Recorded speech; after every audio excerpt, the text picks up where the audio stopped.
Hey, hey, it is Hump Day. Welcome to Wednesday, everybody. It is January 11th, 2023. It is What's New Wednesday. What's going on, everybody? Good to be here with you guys. Good to have you here with me, as always.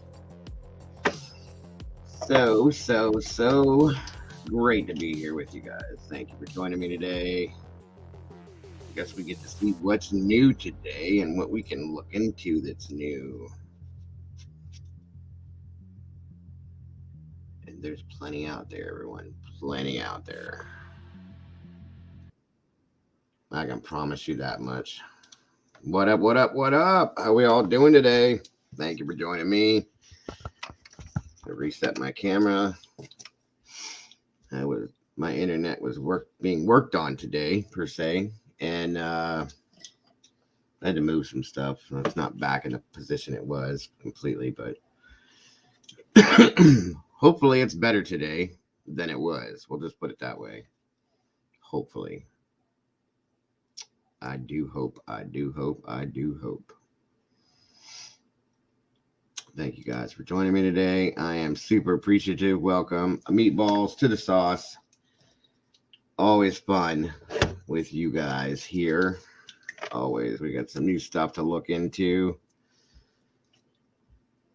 Yesterday we checked out some somewhat of cold cases, I guess you could say, that have been bugging a little bit all of us, I guess you could say, as well. Welcome, everybody.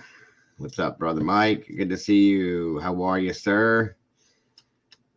Today is Wednesday, correct? I think today is Wednesday. Yeah, it's Wednesday. What's new Wednesday, everybody? Yes, I did see that, Sherry. That's very sad. Very sad. We can talk about it a little bit. It is Hump Day. Yes, Hump Day. What's up?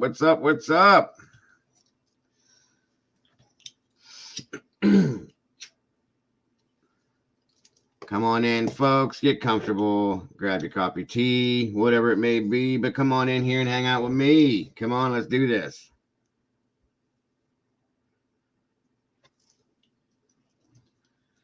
Thank you to the moderators that are here today for being here to help me out with everything you always do. Always amazing. Thank you to everybody else for joining me today. I am super happy to have you guys here. Super happy. I am super happy.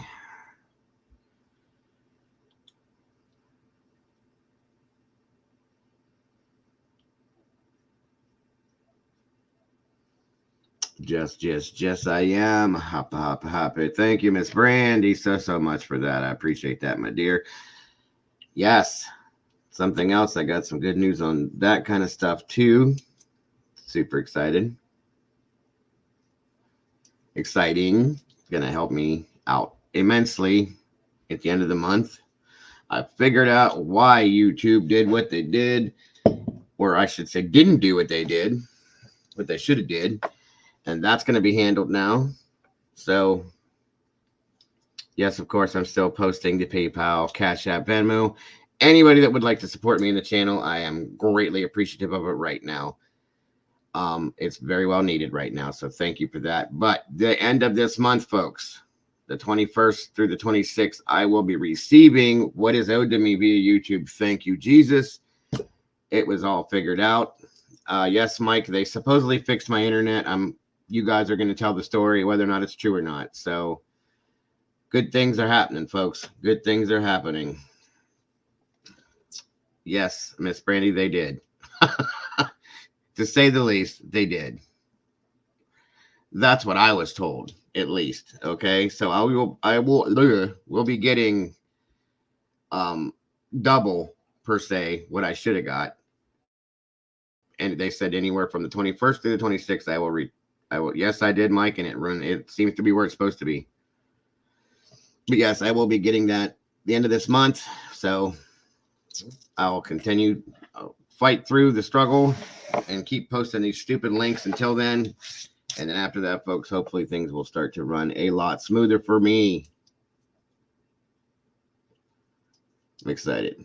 I'm excited. I'm excited. I did run a speed test, Mike, and it's right. It's reading off to where it's supposed to be. So we'll see. You guys tell me how it looks to you from that side of things, and I'll be watching it from here. Hopefully we're good. Glad to see everybody here. Life. Let's see who we got here today with us. Life, Love, True Crime. Thank you for joining us, my dear Miss Brandy. Always a pleasure. Hey, Kim. Yeah, that's what I said, Kim. How do you forget something like that? It's supposed to be automated, I thought. Somebody dropped the ball. So I don't care. I was basically promised that it will be there then, so we'll see. If it's not, and you guys hear a large explosion, you'll know that I blew up my computer. But how do you do that at that time of the year, especially? You know, it's like I went off on somebody. I finally got to talk to somebody, and it was not fun. But anyway, it is what it is. Moving on. So again, Life, Love, True Crime. Thank you for joining us, Miss Brandy. Always, always. Miss Kim, it's great to see you today. Thank you for joining us. Mama Bear, always a pleasure. So great to have you here. Thank you again for everything you do for me. As Miss Brandy. Miss April Stoll, thanks for joining us. Again, what's up, brother? On the mic, little brother, strike first. Thank you for joining us today. Miss Kiki, how are you? Good to see you. Schmooby Cakes, always happy to have you here. Jen Kitty 67, thank you for joining me today. Joining us today, I should say. Let's see, anybody else I got going in here?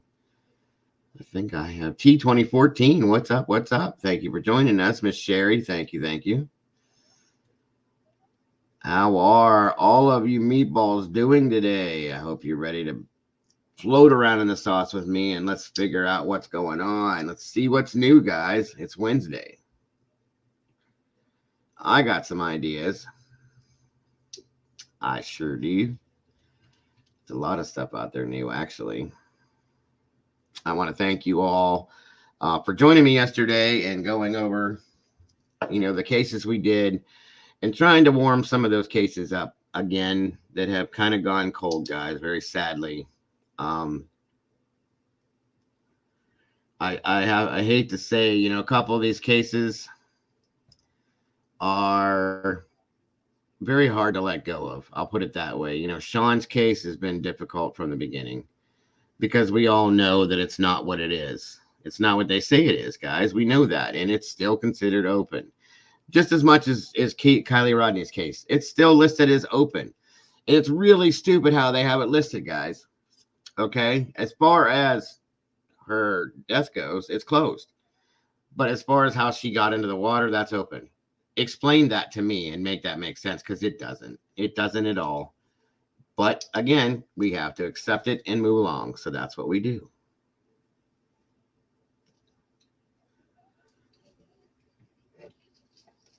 I don't even pay attention to Twitter that much, brother. I really don't, sadly.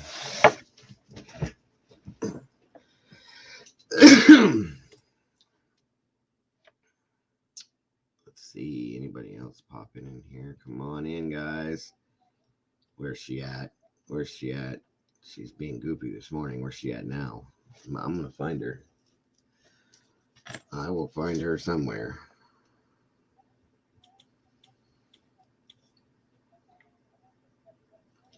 Yeah, TikTok irritates me sometimes. It really does.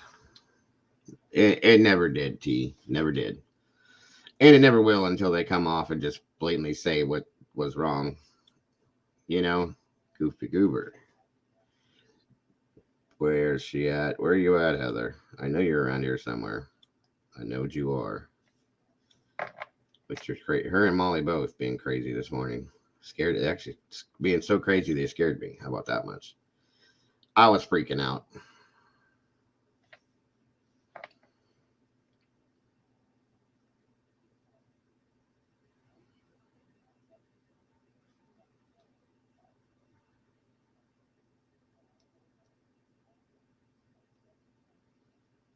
I appreciate the kind words from all of you guys, by the way. The motivational stuff is very appreciated. Very, very, very appreciated, guys. Very appreciated. Yeah, Brandy did jump in there too a little bit. A little craziness going on. Girls just want to have fun, but girls are crazy. That is a fact, bro. I'm going to watch SpongeBob the movie tomorrow. Oh boy, aren't you excited? Goofy goobers. Yep, yep, yep. All right, Heather, where you at? It's all right. That's why we love you, Miss Brandy.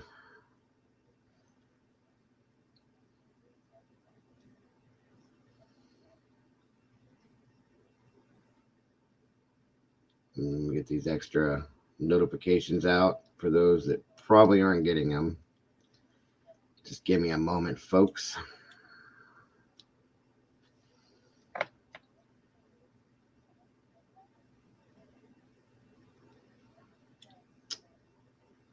I see most of you guys did get some sort of a notification.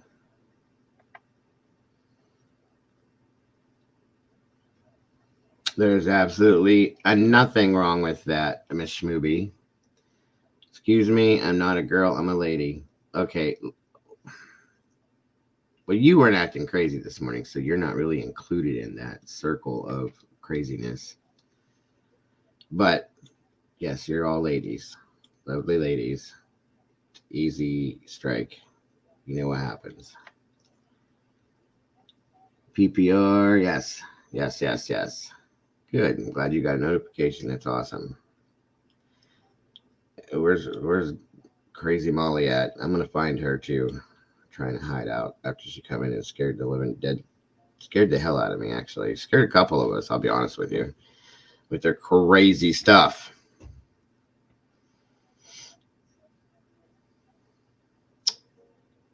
You ain't no lady. I ain't not a lady. Oh well. I mean, that's true, Mr. Popper. We know. Welcome, Marie Duffy. Good to see you. PPR again. Thank you for joining me today. Durango. What is up? What is up? Miss Marie Duffy, thank you for joining me. And Cheryl Manzella, you as well. Great to have you here. Where are we at? Joy Perry, how are you? Today is What's New Wednesday, Miss Joy. We are going to check out some new cases.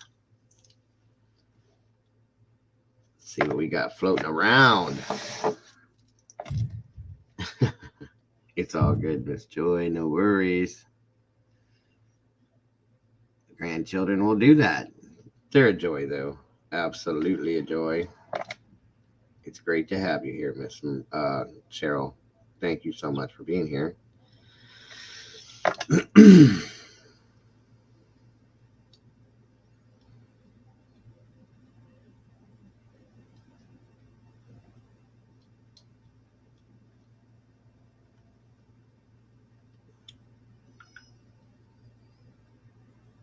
I know the autocorrects are crazy. I've been called, I don't know, what I've been called Durango, Diego. I get called Diego by everybody. I'm waiting for somebody to ask me where Dora's at.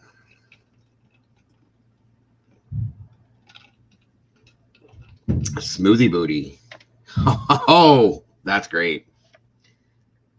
I'm about to start calling you that just because. Smoothie Booty's in the house. I love it.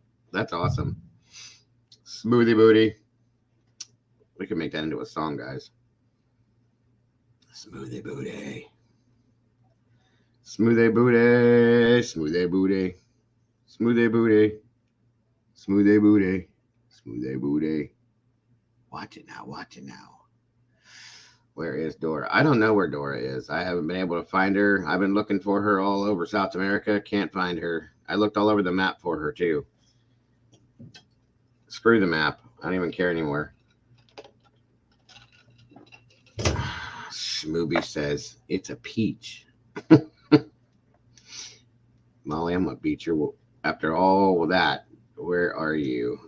And Heather both. I think Heather and Molly are like out getting drunk somewhere together. I'll be honest with you. Crazy ladies. Swipe or no swiping. Yeah, Fupa, what's up, sis? Good to see you.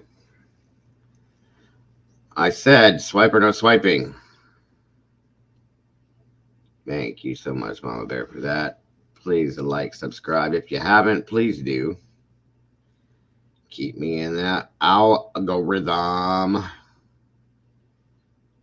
The more I get out there, the better YouTube is to me. That's a fact, folks. No backpack today, Fupa. No backpack. Nope, nope, nope, nope, nope. Squats help. Okay. It's good to see you, Kim. You're off today, so that means you get to hang out with us for a bit. That's awesome. Good to have you here.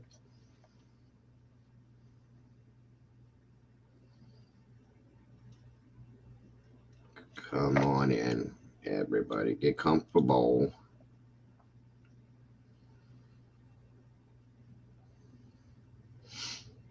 Let's see if there's anybody else that may not have gotten a yeah, guys, let's try that again.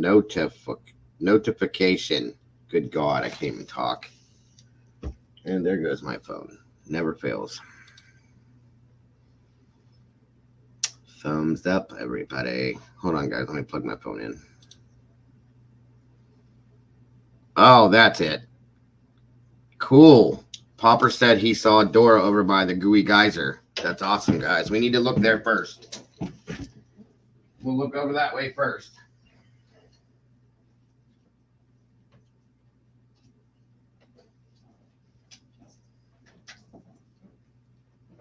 I was going to ask you how you knew where the Gooey Geyser was, but I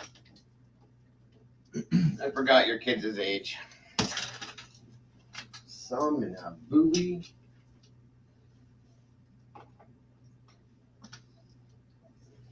Let's see if this works now. Plug it in, plug it in. Okay.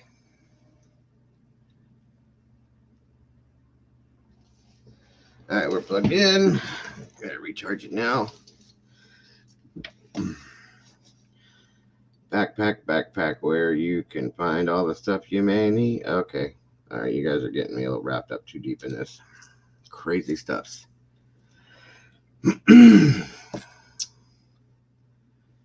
I think Mr. Strike First is showing his age there. She does not like Dora. I don't like Dora either. I don't like Dago either. None of it. I was not a fan of Barney at all. Barney actually creeped me out. My kids loved Barney. Yes, AGP hated Dora. That is a fact. That he did. What's up, Satin? Thanks for joining us today.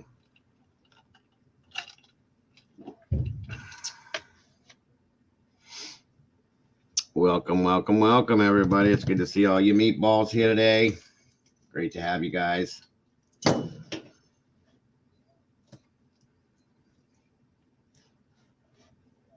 is great to have you here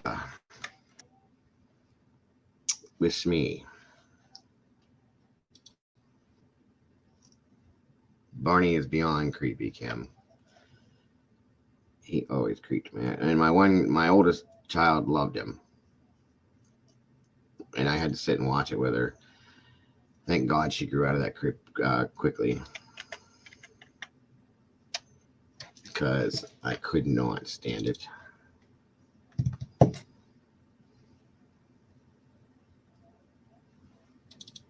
At all.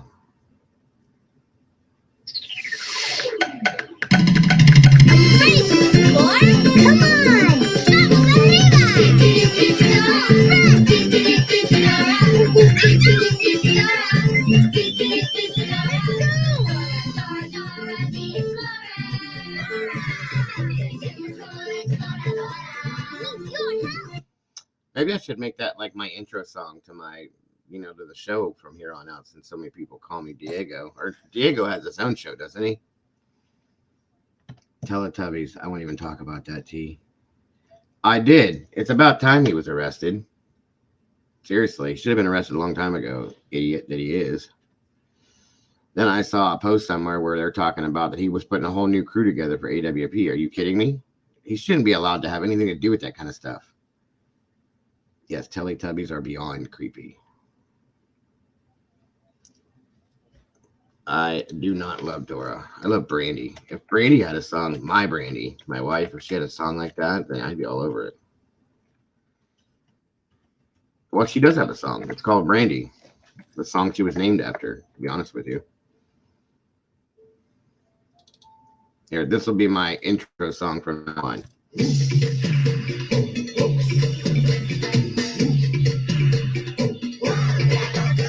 Deep inside the jungle where nature's running wild, coming to the rescue is a very special child. Talking to the animals. Yeah, we'll play this song, and I'll fly in on a buzzard and sit down in the chair and play this. What do you think? Yes?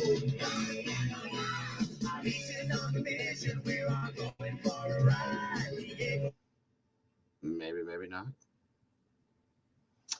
The four guys singing. Oh, God. What the heck was their name, guys?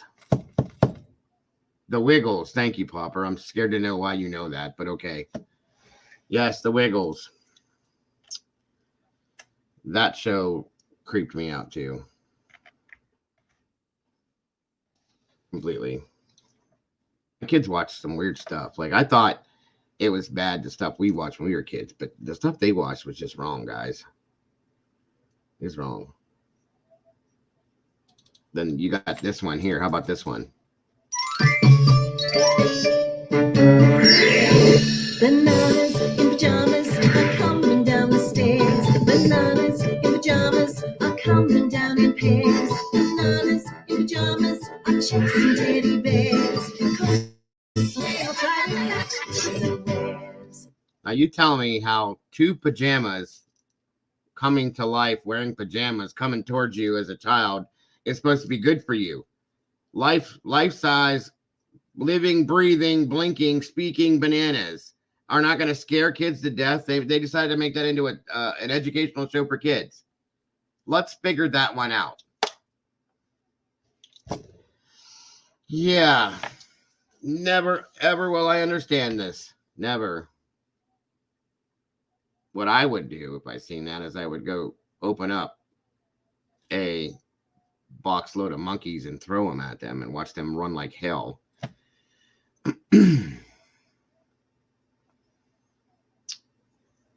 Right. Sesame Street and Captain Kangaroo and let me see, what did we have? Mr. Rogers. What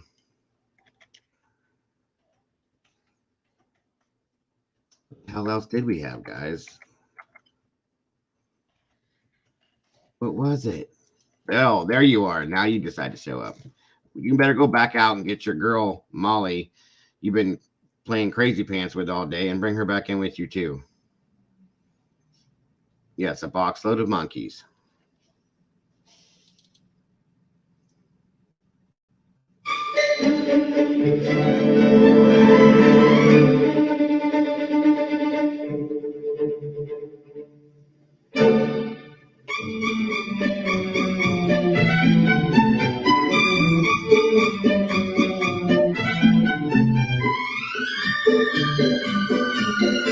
Wow. Lamb chop. I watched that too with my kids. Gator McCluskey. How we doing, Gator? Good to see you today. Romper room, yes. Romper, bumpers. Romper. How did that go? Romper, bumper, stomper, boo, tell me, true, something like that as she's looking through the thing.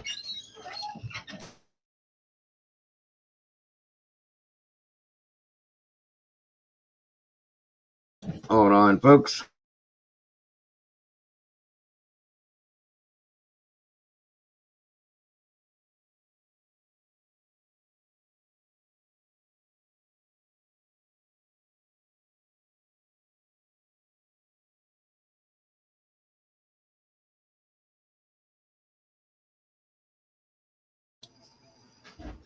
Womper room. Yes.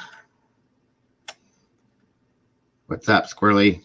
Thanks for joining us today, dear. Lamb chop. I actually didn't mind lamb chop. I watched that with my kids. I did. How the heck did that go? There was a song that she used to sing. Oh, the song that never ends. Yeah, there was that. Way too young to remember Romper. No way. I am not. I used to watch Romper Room, Satin. I really did. I watched it every morning. I think at 6:30 in the morning it came on early. Who remembers the Banana Splits? How about that one? Romper Room was on in 1984. I'm 48 years old. You have a good day today, friends. I did. See? I had a Superman day. You had a Superman day. Well, I'm glad to hear that. Spider-Man day. Good. I'm glad to hear that. Well, you know what, Mike? You know what time it is? It's time for me to see the friends at home in the magic mirror. It's time to see the friends at home. Tell me, do. Magic mirror, tell me today, did all my friends have fun at play? All my friends had fun today. I see David's having a special day today, and Olivia Joy had a special day on Sunday. I see Robin had a special day yesterday, and Dana's having a special day today, and so is Reginald and Edward John and Yes, Margaret. they're all having a special day today. I see Justin and Megan and Courtney and Brick and Mark and Rachel and Sheila and Caroline are all having special days. Everybody's having a damn special day today, okay? And I see Bonnie and Anthony and Joe had special days yesterday, and so did Tammy and Brandon and Gregory, and of course, friends. We get it. Everybody has a damn special day. So, and everybody always has had a special day on Romper Room. It is what it is. No, I see you, and I'll see you again. Yes, love these shows. Crack me up.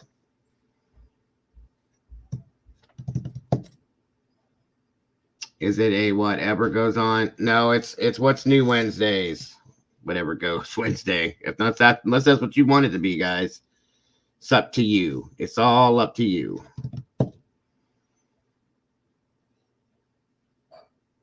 The Monkees was your favorite. Oh yeah, that was a great show too. Mork and Mindy. Faux sure. If you want to talk about the old shows, you got to talk to Popper. He knows all the older stuff.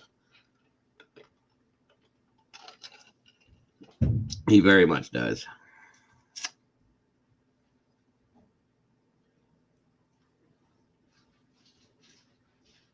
Everyone is talking about little kid shows. It's freaking me out. It's all good, bro. Welcome, Michelle. I saw you somewhere in there, I thought. Are you in there? Did I see you, Michelle? There you are. I see you. Good deal. Gator, you showing something naughty in your profile pic. Oh, really? Where are we seeing? We got somebody we got to block or what? I don't see Gator anywhere. Where'd Gator go?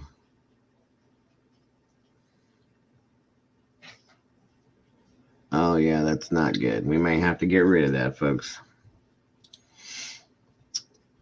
The banana splits. Thank you. I don't even know how we got on this conversation, folks, but it is what it is.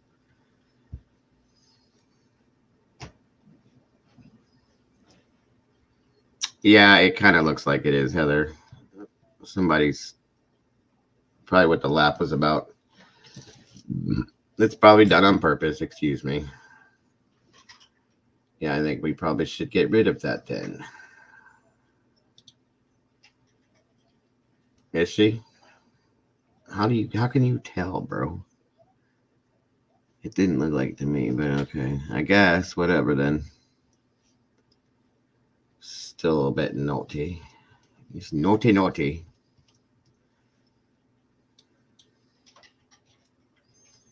It's hidden. You zoomed in, Popper. That's his job. He has to look at these things.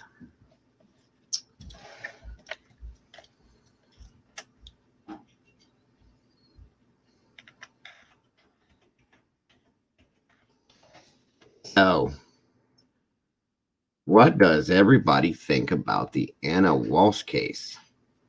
That's a fairly new one. Well, first off, what do you guys want to do? Do you want to do what's new Wednesday or whatever goes Wednesday? You give it to me.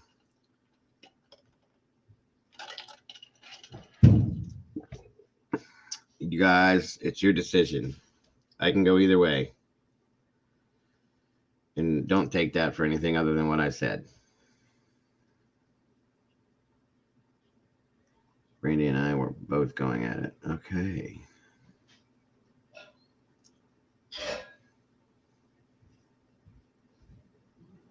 Yeah, he is. Of course he is. And he's a Looney Tunes freak. The guy looks crazy. I agree with you on that one. I have YouTube open on a 65-inch TV and chatting on my phone. I do that all the time, Dan. Always. That's usually how I watch YouTube. Whatever Wednesday sounds good. Okay, that's 2.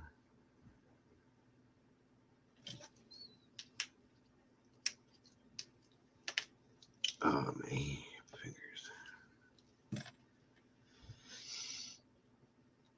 Oh, so you saw it bright and clear then. I got you, Popper. Wiggles are beyond creepy. That they are. Welcome, Lady Wolf Creations. Good to see you. Hope you're doing well as well. You're good with either. Oh, well, it's up to you guys. You guys come to a mass decision. I'm good with whatever you guys want.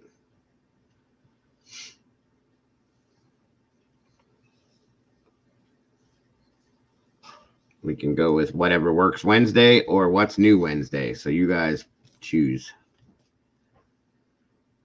My younger child, my youngest one, he liked the Wiggles. Oh my God. Okay, that was a good one. Yeah. The Wiggles. Sorry, folks.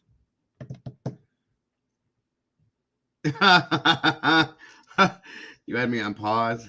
You just missed it, dear. God, what a mistake I am. Oh, shit. I'm sorry.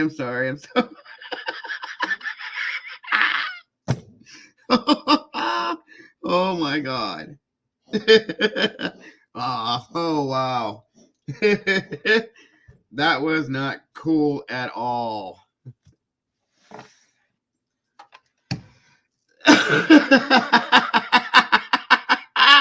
Yes, they were, Miss Kim. Yes, they were.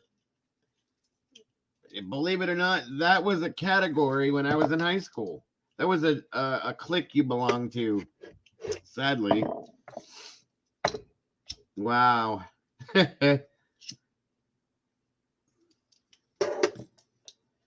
That was sad. Now that I think of it, like what where do the people come up with the names for these cliques that they had?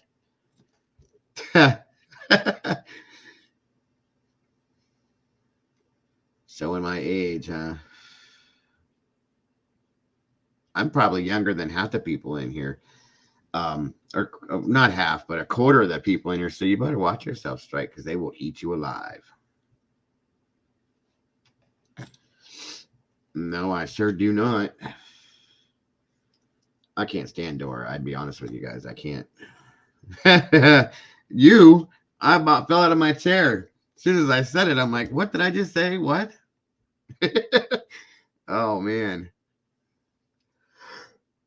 That was funny.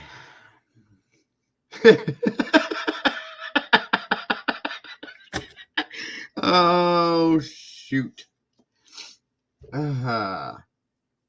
Yeah, that was a great show, wasn't it? The Wiggles.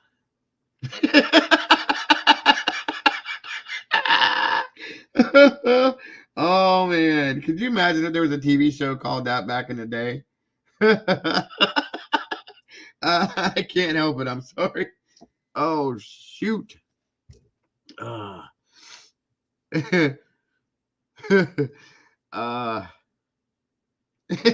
am crying. I'm sorry, but I am. Stop it. Yeah, you're lucky, Smoothie. Fraggle Rock was awesome. That's my wife's favorite show still. All right, Mama Bear. I'll be here. The more you laugh, the more I laugh. I'm sorry. The only reason why I started laughing again was because I'm like envisioning a TV show from the 90s. You know what I mean? Called that. It's just like, what the hell? Oh, what a mess.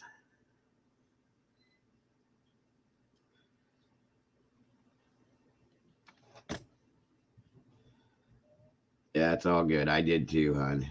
We all need a good laugh every now and then. Now I gotta wipe the tears out of my eyes.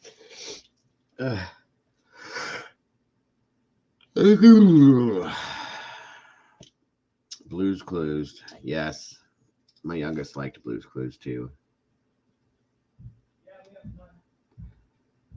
A joke about Dora, huh? I can only imagine, Miss Brandy.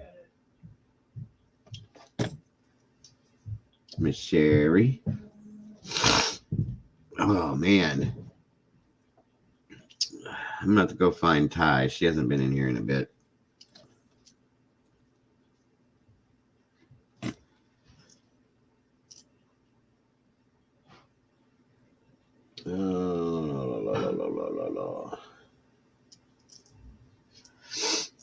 How did that even come on TV there like that?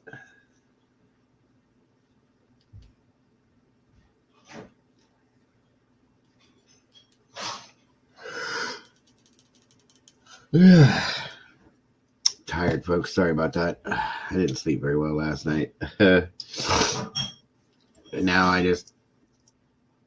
that laughing, I swallowed too much oxygen and my brain is going to sleep. You good now? You know how that goes.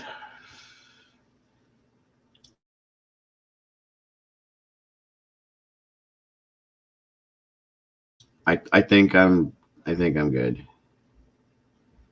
I think. Sorry, Mama Bear. I couldn't help myself. Oh man. All right, guys. Well, it was a great show. Thank you all for joining me today. Love you guys to death, and I will see you all tomorrow. I'm just kidding. I'm just kidding. I'm just kidding. What a mess. Oh man.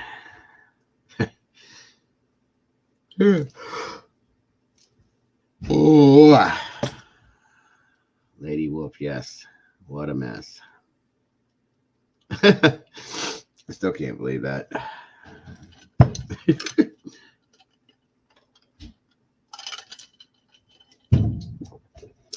Did I show you guys? I did show you guys this. I just think this thing is so cool.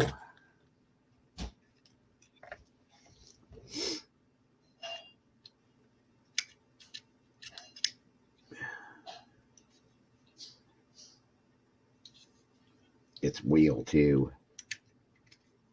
It works.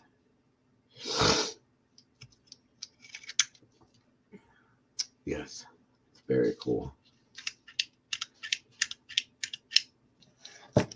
Seems like everybody's in some kind of a goofy mood today. Heather and Molly were, I don't know what they were doing today, freaking us out. It is crazy. I've never seen anything like that before. It's nuts. And you can actually look through it. I don't know if you guys probably can't see anything in there.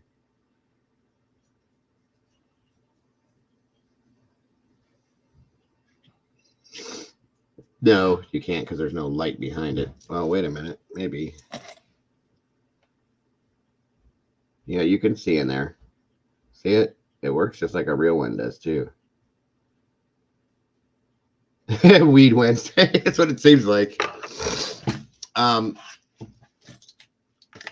It's one of those. You remember, Kim, back in the day when we were younger, the Viewmaster things? It's a mini itty bitty little one with the thing on the side. You look through it, you know. It goes along with my mini Stretch Armstrong. I did actually one night, Brandy, when my son got it in the stocking. I did play with it for a while. I had one of those too when I was younger, T.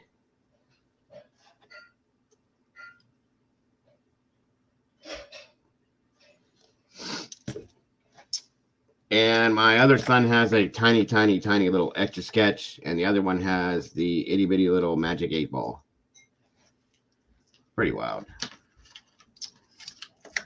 And then my granddaughter got a, excuse me, and I just showed it to him. It's pretty cool. My granddaughter got a Light Bright for Christmas this year, right? And you guys remember what Light Bright looked like. It's about this big, and then it had the big thing on the back like an old school TV, right? My wife just got them all at Christmas because they were cute, and she'd never seen anything like that. I don't know. Living large on the Wagyu. Good stuff. But anyway, she got a Light Bright, okay? With the little pins you pop in, the black thing that's a picture or something, and it lights up, right? So they do make a mini Light Bright. It's this big. But she got one that's a normal sized one, but they changed it, you guys. It's flat now. Completely flat, like a flat screen TV. It's this big, and that's it. There's nothing else to it. It's the same way. Or it does the same thing, but it's flat now, like a flat screen. It doesn't have that back to it. It's weird. And you know what used to drive me nuts?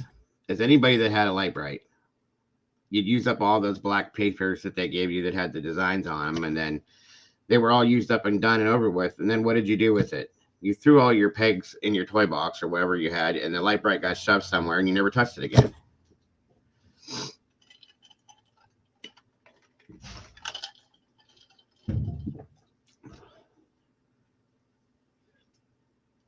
They've changed all the toys up, guys. They're all crappy now.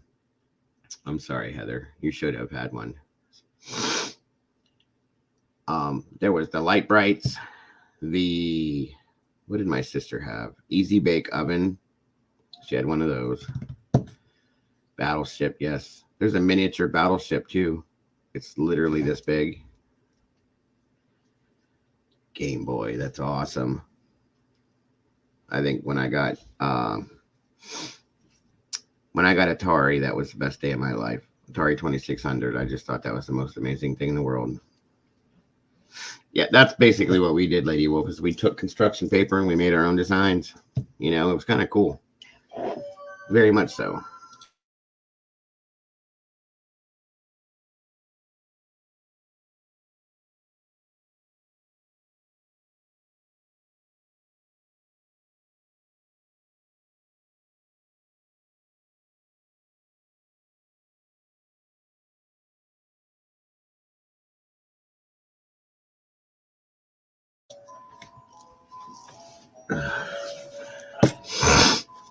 Battleship was awesome.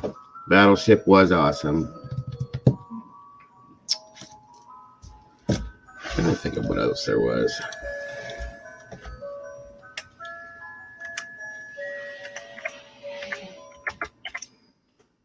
Oh, I see the clock finally caught up and changed the sounds up and realized it's not Christmas time anymore. My daughter, how about my daughter? She's 28 years old, is into Care Bears now. She collects Care Bears, yes.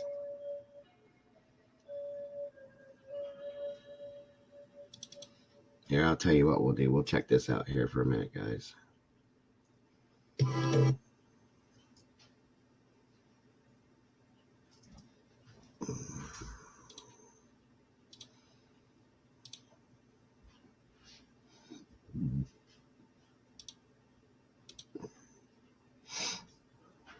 All right, let's see what we got.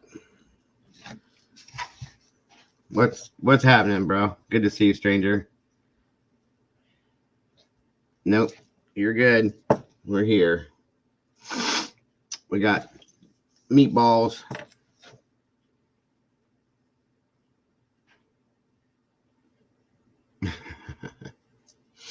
Nice.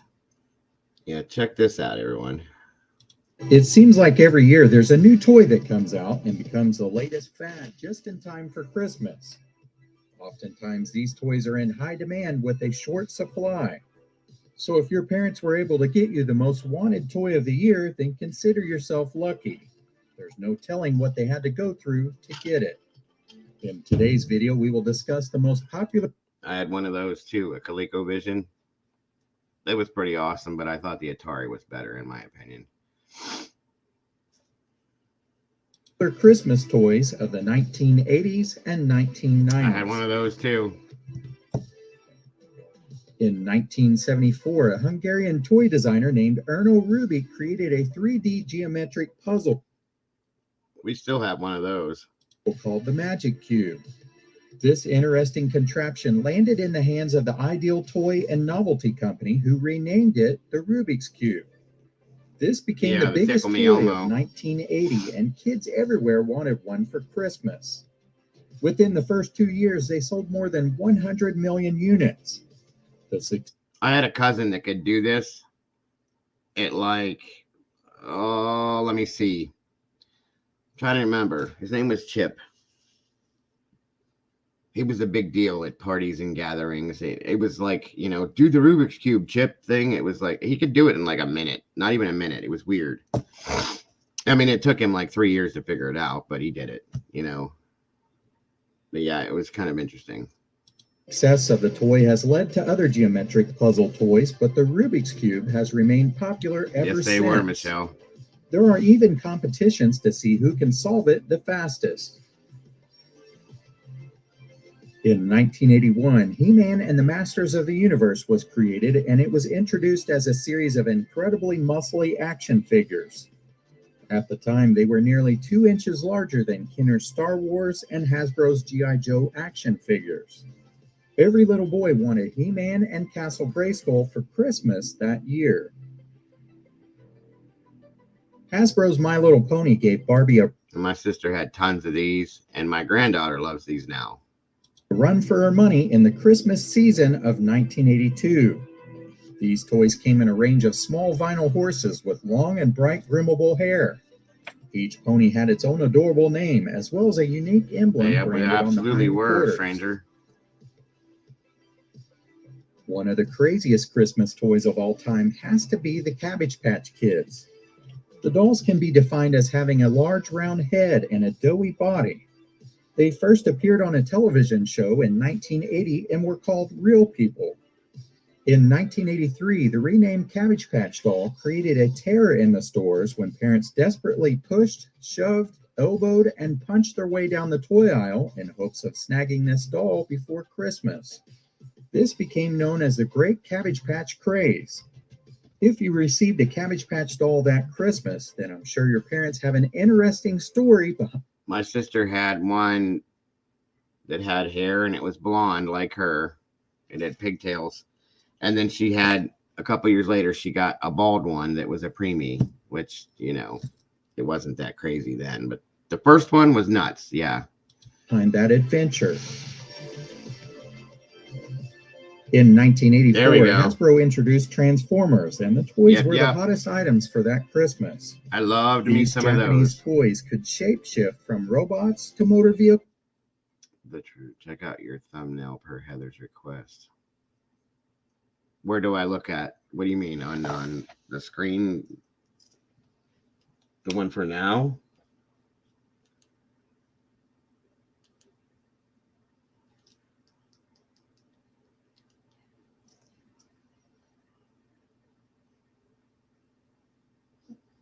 Yes, I remember Teddy Ruxpin. My sister had one of those.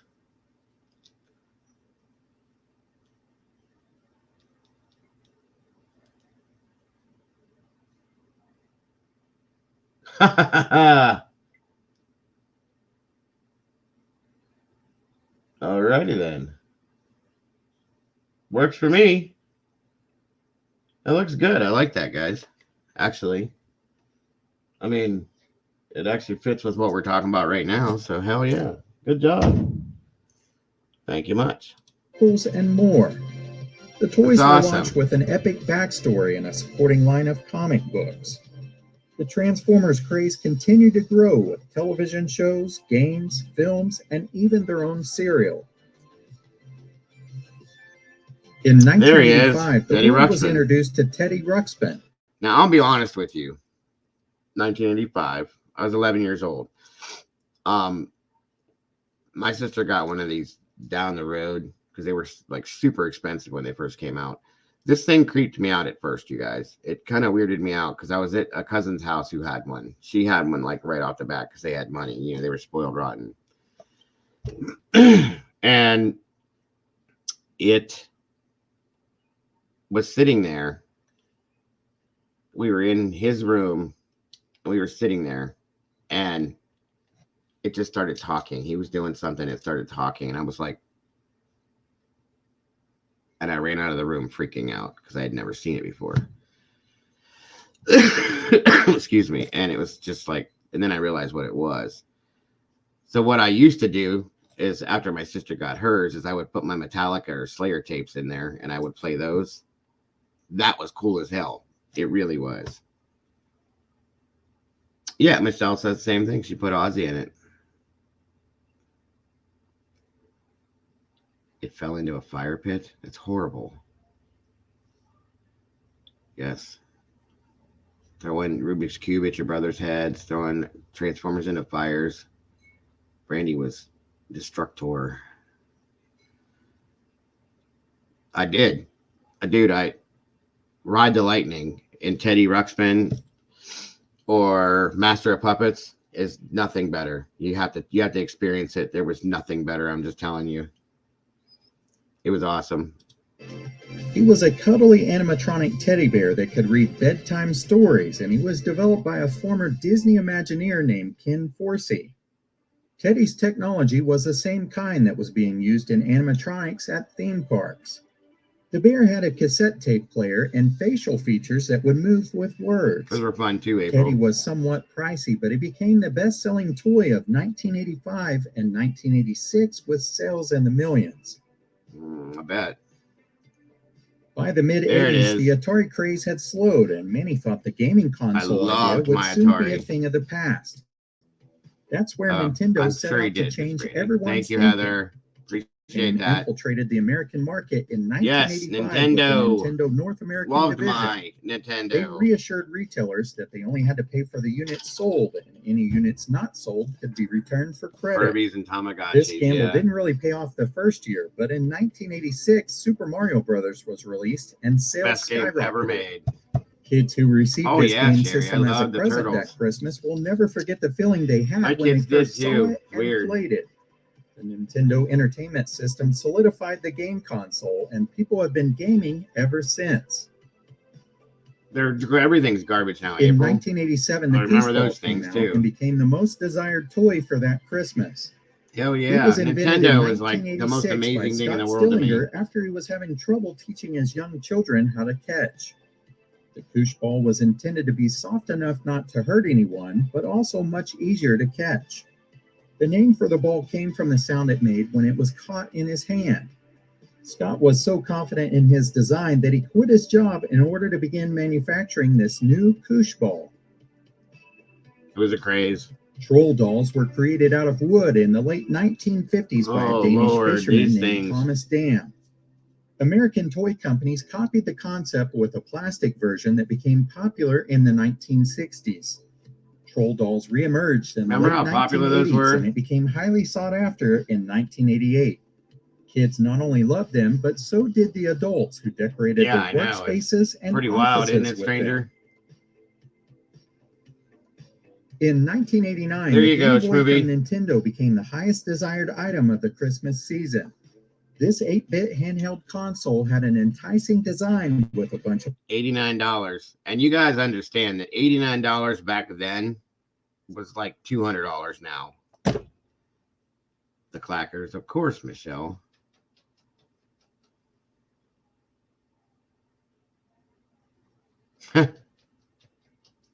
Are you kidding me, Mike? That's crazy. When I got a Sega for Christmas, I'd unwrap it every day, play it, and wrap it back up before my parents got home. That's hilarious, dude. Star Wars Tamagotchi interested in last song. I got you, Heather.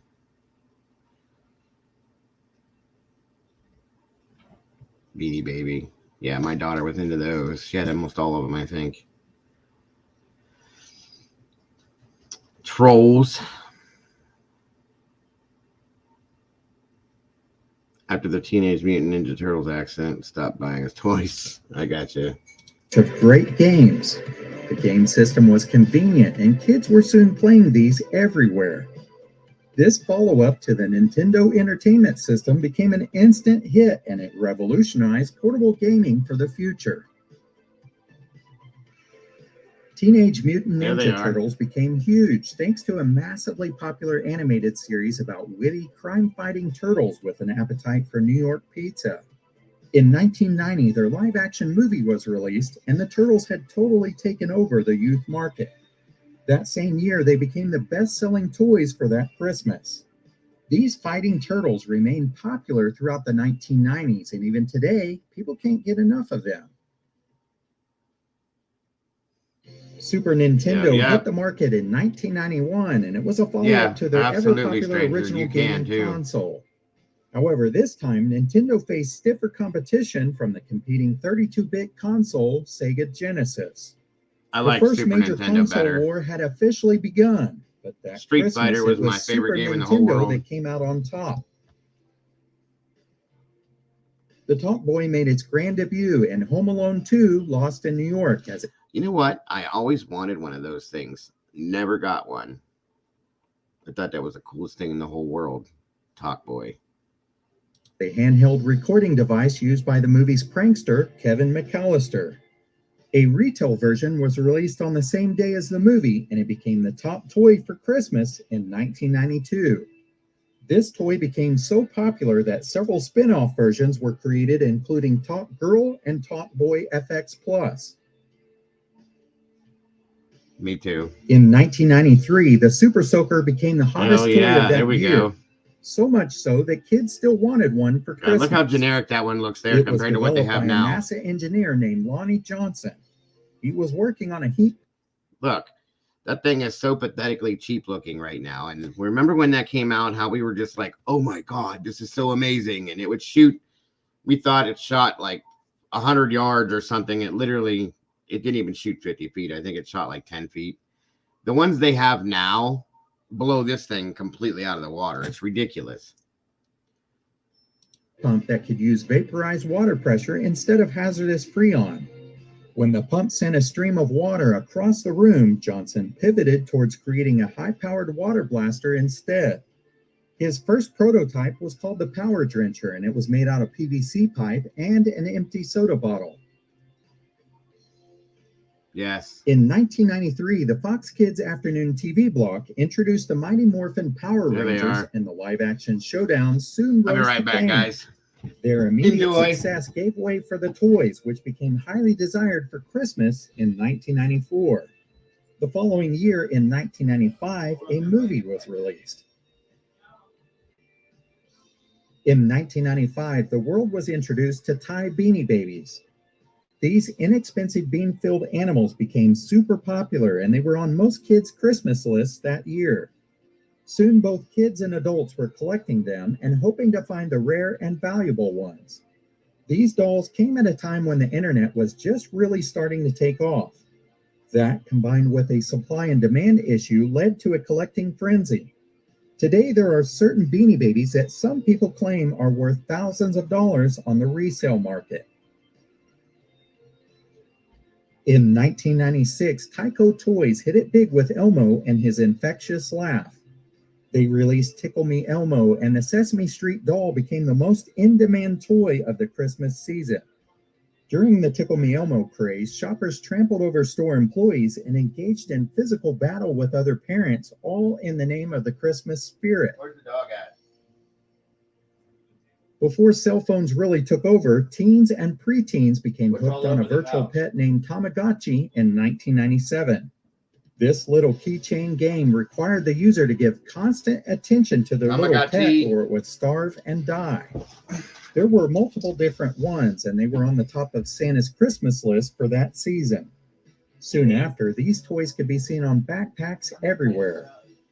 What is it? Looks like me. In 1998, the Furby About craze time. came onto the scene. Hasbro came out with these furry creatures that sort of resembled a gremlin and an owl mixed together. During the holiday season, parents were once again fighting in the stores in order to bring home this highly coveted gift. This toy found its way into millions of homes where it would speak Furbish until it learned other phrases like I love you. Furby also Those became things a freaked toy me that out caught the too. attention of the U.S. Completely. government, who wanted these toys banned from military bases and high security buildings such as the Pentagon. The fear at the time was that they could spy on different operations and leak top secret information. Today, this seems laughable considering how everyone has cell phones, but it was a hot topic in the late 1990s. In 1996, Pokemon became a Game Boy game, and then it Oh my quickly grew God. into TV shows, toys, and movies.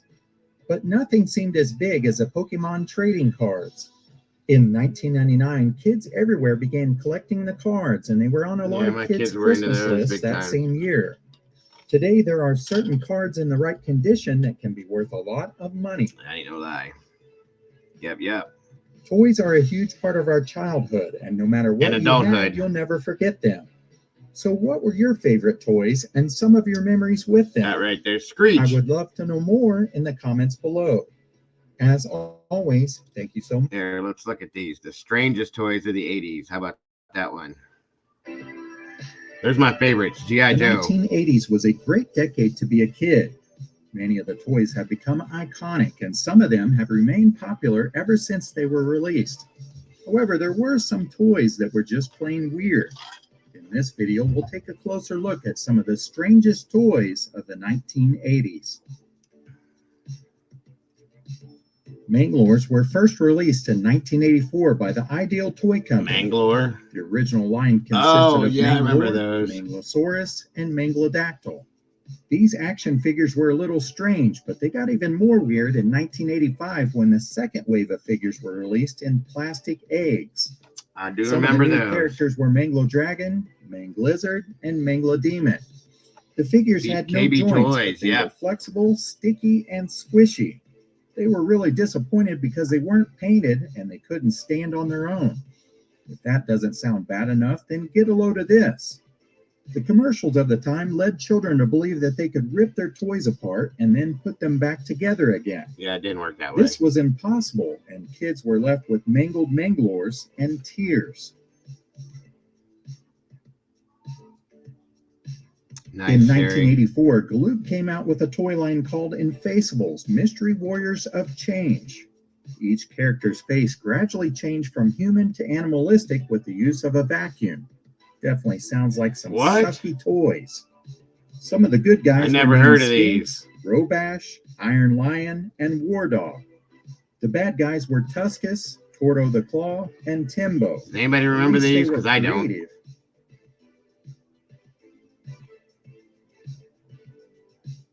Barnyard Commandos was a series of figures that was released in 1989 by the Playmates Company. The toy line had an interesting concept with the story behind the toys. Basically, they were farm animals that ate some radioactive materials and they developed superpowers. They then donned military equipment and went to war with each other. The two sides feuding were the Rams, or Rebel Army of Military guys still Sheep, there? and the Porks, or Platoon of Rebel Killer Swine. Like many toys of the 80s, there was also an animated series. Or did I lose everybody? However, neither the there you non-posable action figures or the cartoon Yeah, I ever never seen became these either. successful. In 1988, Mattel released a line of action figures known as Food Fighters, and there were two sides at war with each other. The Kitchen Commandos were the I don't good remember guys, these and they either. fought against the Refrigerator Rejects, who were the bad guys. They were all good old-fashioned American junk food with attitude. Some of the character names were Major Munch, Brigadier General, Private You're Pizza, kidding me, right? Short Stack, and Fat French. Apparently, these food fighters had a short shelf life, and they didn't last long on the Look how market. stupid they look. Breath Blasters was released by Axelon, and they were little rubber toys about 5 inches tall that not only See, looked these bad, remind but me of also Mad smelled Balls, bad. which I loved. I If had you Mad squeezed Balls. them, then they would release a puff of air that smelled like garbage, vomit, or dead fish. The character names pretty well said it all. George Garbage Mouth, Mackerel Mouth, Yeah, Morning Garbage Breath, Pail Kids Victor too. Bonnet, I remember Dog those. I Breath, loved them. and Death Breath. With all of those The varieties, cards. you're sure to find that perfect scent to impress that special person. The company Yeah, I've never soon heard of fell these. under a stink of its own. They claimed the fumes that the toys were emitting were non-toxic, but they were indeed toxic. This led to the dangerous toys being banned and all production was ceased. That's cute. Rude Ralph was released in 1986 by Axon. Yes, which that's were how the Mad same Ball makers of the started. Breath Blasters. The company was certainly trying to ride the trend of gross toys and products that peaked in the mid-1980s. Garbage Pail Kids were awesome. Ralph Yes. was a large-sized head that seemed to be modeled after Madball's. However, he was a bit different. If you pulled his eyeball, he would play one of 4 unique and gross sounds, which could be farting and gagging. Oh, that's cool. E.T. was a Steven Spielberg There he movie is. that was released in 1982, and it tells the story of an alien that is stranded on Earth. A young boy befriends the alien and helps to return him to his home You guys are planet. enjoying this. Hit that like One button of the for me, most okay? iconic I know it's a scenes little of the different, entire but movie hey. came when E.T.'s finger lit We all up. get to relive The our good past folks every at the now and then company and knew enjoy the some budget good had stuff. hopes of Tell me capitalizing this stuff on doesn't the make you iconic feel scene good, by guys. releasing one of the worst toys ever made. The E.T. finger was released in Oh, God. 1982, and it just looks awful. I'm sure you have your own thoughts on what it looks like, and you're absolutely right. It does look Wow. like that. Why else would this toy have a human flesh color to it when E.T. himself was a completely different color? Did the designer even watch this movie, or was he watching something out of a fetish store? This strange toy eventually was recalled because parents Yep. everywhere realized what this I resembled. vaguely remember it The too. company then switched to a whole hand That's a version little with better. ET colors to avoid confusion.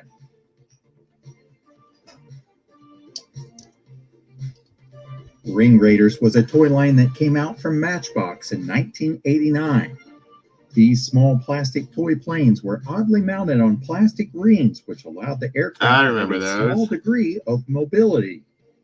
Relatively few molds were produced for the toy line, and most aircraft were just repainted 3 or 4 times each.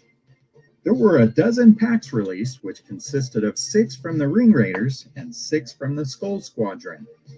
An animated series was released at the same time, but it had a premise that was quite different. It was set in the future, which was 1998 at the time, as the world was about to embark on a cataclysmic war. The characters would use time travel to attempt to seize power. The show used the Yeah, I remember catchphrase, that, "The hearing command that story, is in my April. hand," and at that point, the characters would use their rings to make them more powerful. Apparently, those were mood rings because the series and the toy line only lasted for about 6 months. They didn't last very long at all. Zany Zappers became popular in the early 80s, and they were released by Lakeside. They were really nothing more than a pair of sunglasses with an LED in each lens. The lights were powered by a 9-volt battery I don't on a remember wire that was those. attached to the sunglasses, and you could hide it in your pocket. Not only could you shock your grandparents with the sight of these when they lit up, but you could also engage in light fights with your friends. I'm not sure how you determine who the winner is, though. Apparently, these were the things to have if you wanted to show off your latest flashy dance moves. Nope, don't remember those. In 1986, Mattel came out with a new toy line that was aimed at little girls. They were Barbie-like, only their bodies were covered with back metal. Everything was back metal except Oh, yeah. My sister did have those. And she also had a set of dolls based on the cartoon Gem. You guys remember Gem? She was truly outrageous. My sister had those too, and these, and Barbies. Tons and tons and tons of Barbies. for their heads, which had a different makeup and hair color on each doll. The line consisted of 4 female dolls and 1 male doll, and they were all aliens from the planet Shimmeron. I think it's safe to say that Mattel was spaced out on these. Gem. Truly outrageous. The Black Star toy line debuted wow. in the US in 1983 from Gloob, and it was based on the 13-episode animated series I from remember that. 1981. Gloob was hoping to capitalize on the success that He-Man was having. These fantasy toys were sort of a similar concept concept with action figures, It dragons, had the and spark an thing ice on the castle. back. However, there was also a spaceship with rocket launchers. These toys never had Go the do the success that they had hoped for. Wow. Mattel came out with an interesting toy line in 1989 called Computer Warriors. The plot behind the toys explained a secret government computer that sends out evil troops. These troops hide unnoticed in everyday objects to take over the world. The Computer Warriors were made by the government to fight these bad troops. The Awesome. premise of this Geeky. toy line sounds great, but there never was an animated series to help it out. Oh, yeah, They definitely, created April. a pilot episode, but it ended there. Ultimately, the toy line failed to achieve success in the market.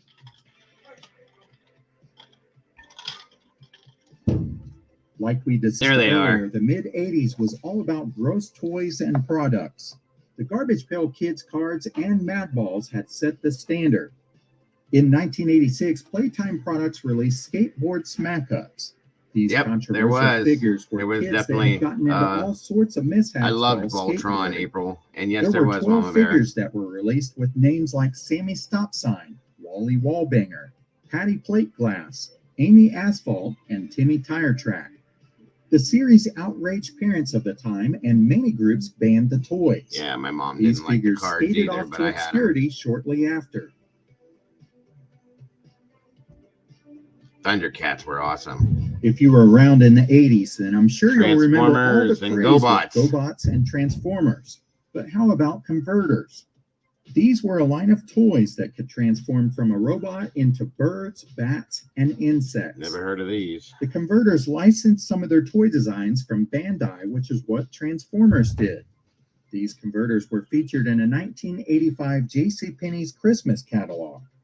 It's safe to say that these didn't convert into great sales. Never heard of those. Speaking of robots and converting, Robbie. how about another one from Bandai called the God Jesus Robot? What? This was released in 1984, and it was sort of a fortune-telling toy, similar to the Magic 8 Ball.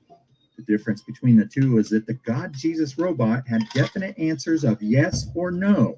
There were no maybes. Those are all popular If you again, touched the Kiki. robot, it would move a few steps forward, nod its head, and await your question.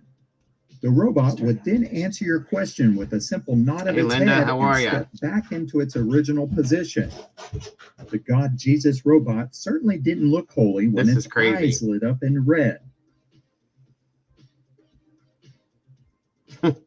The 1980s certainly saw its share of strange and weird toys.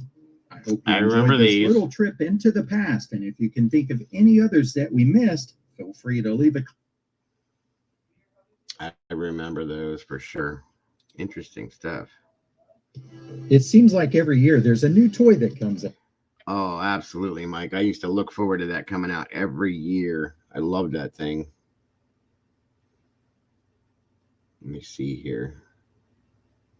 What else could we look at real quick, guys?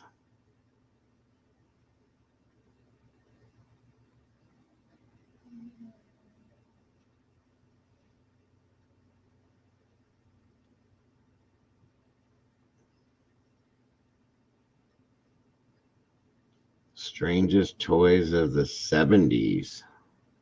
Oh my God. Do you guys remember those things? I think they were called waterfalls.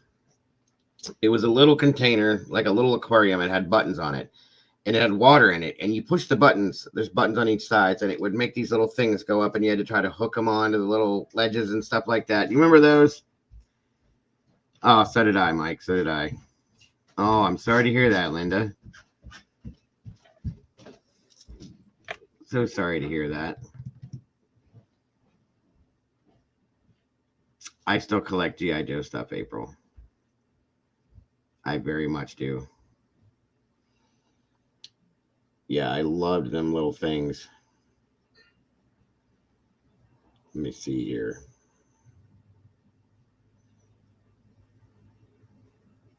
The most dangerous toys ever made. Let's see what this is. The toy market is constantly changing, and Those were really cool, I thought. Those things with the water in them, they were very, very neat. I had one that had basketball in it, and you had to try to get the basketball through the hoop. What's up, Vicky? Good to see you. Thanks for joining me or joining us today. I bet, Linda, that's horrible. I'm hoping you're feeling better. Well, if he ever wants to get rid of them, April, you let me know because I collect them.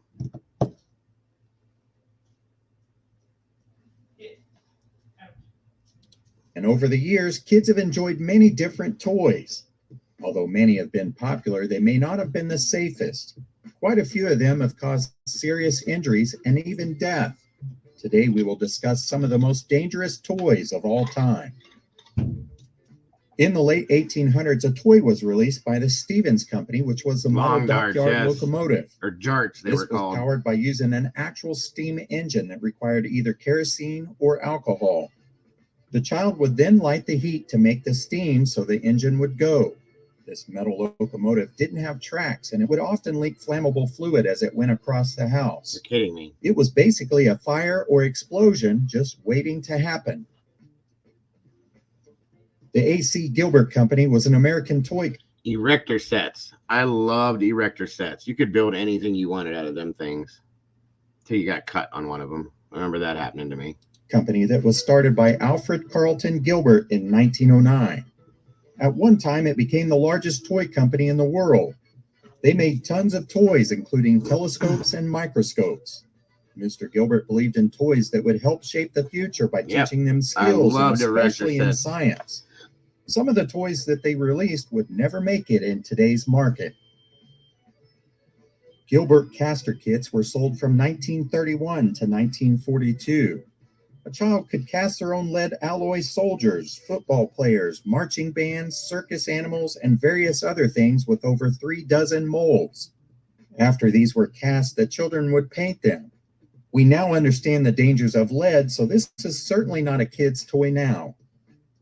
Oh, absolutely, Sherry. One of the earlier Love toys those. that the Gilbert Company made was the glass blowing kits, complete with brass torches.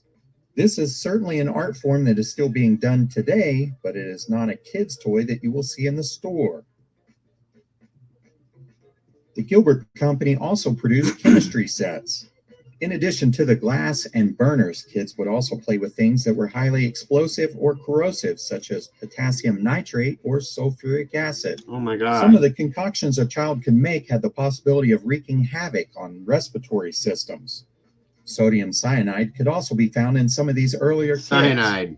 By the 1960s, the chemistry sets changed and they became non-toxic and non-explosive.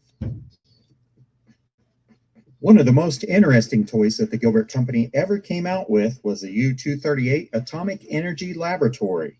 This was only out a couple years, and after I explain it, you'll understand why. The kit came with alpha particles, beta particles, gamma particles, as well as 4 uranium ore samples. It also had a cloud chamber, which allowed the child to watch the alpha particles travel more than 10,000 miles per second. One of the activities the kit suggested is playing hide and seek with the gamma ray source. I know, T, honestly. It could then use the Geiger counter and locate the radioactive sample. Oh my God, this is crazy. I wonder how many kids lost the sample or placed it in their mouth. This kit originally sold for $49.50, which is more like $500 in today's money. The A.C. Gilbert Company went out of business in 1967 because the founder, Alfred Carlton Gilbert, died in 1961. Mattel introduced the belt-buckle Derringer toy gun in 1959. Most would assume these were harmless, but they would be wrong.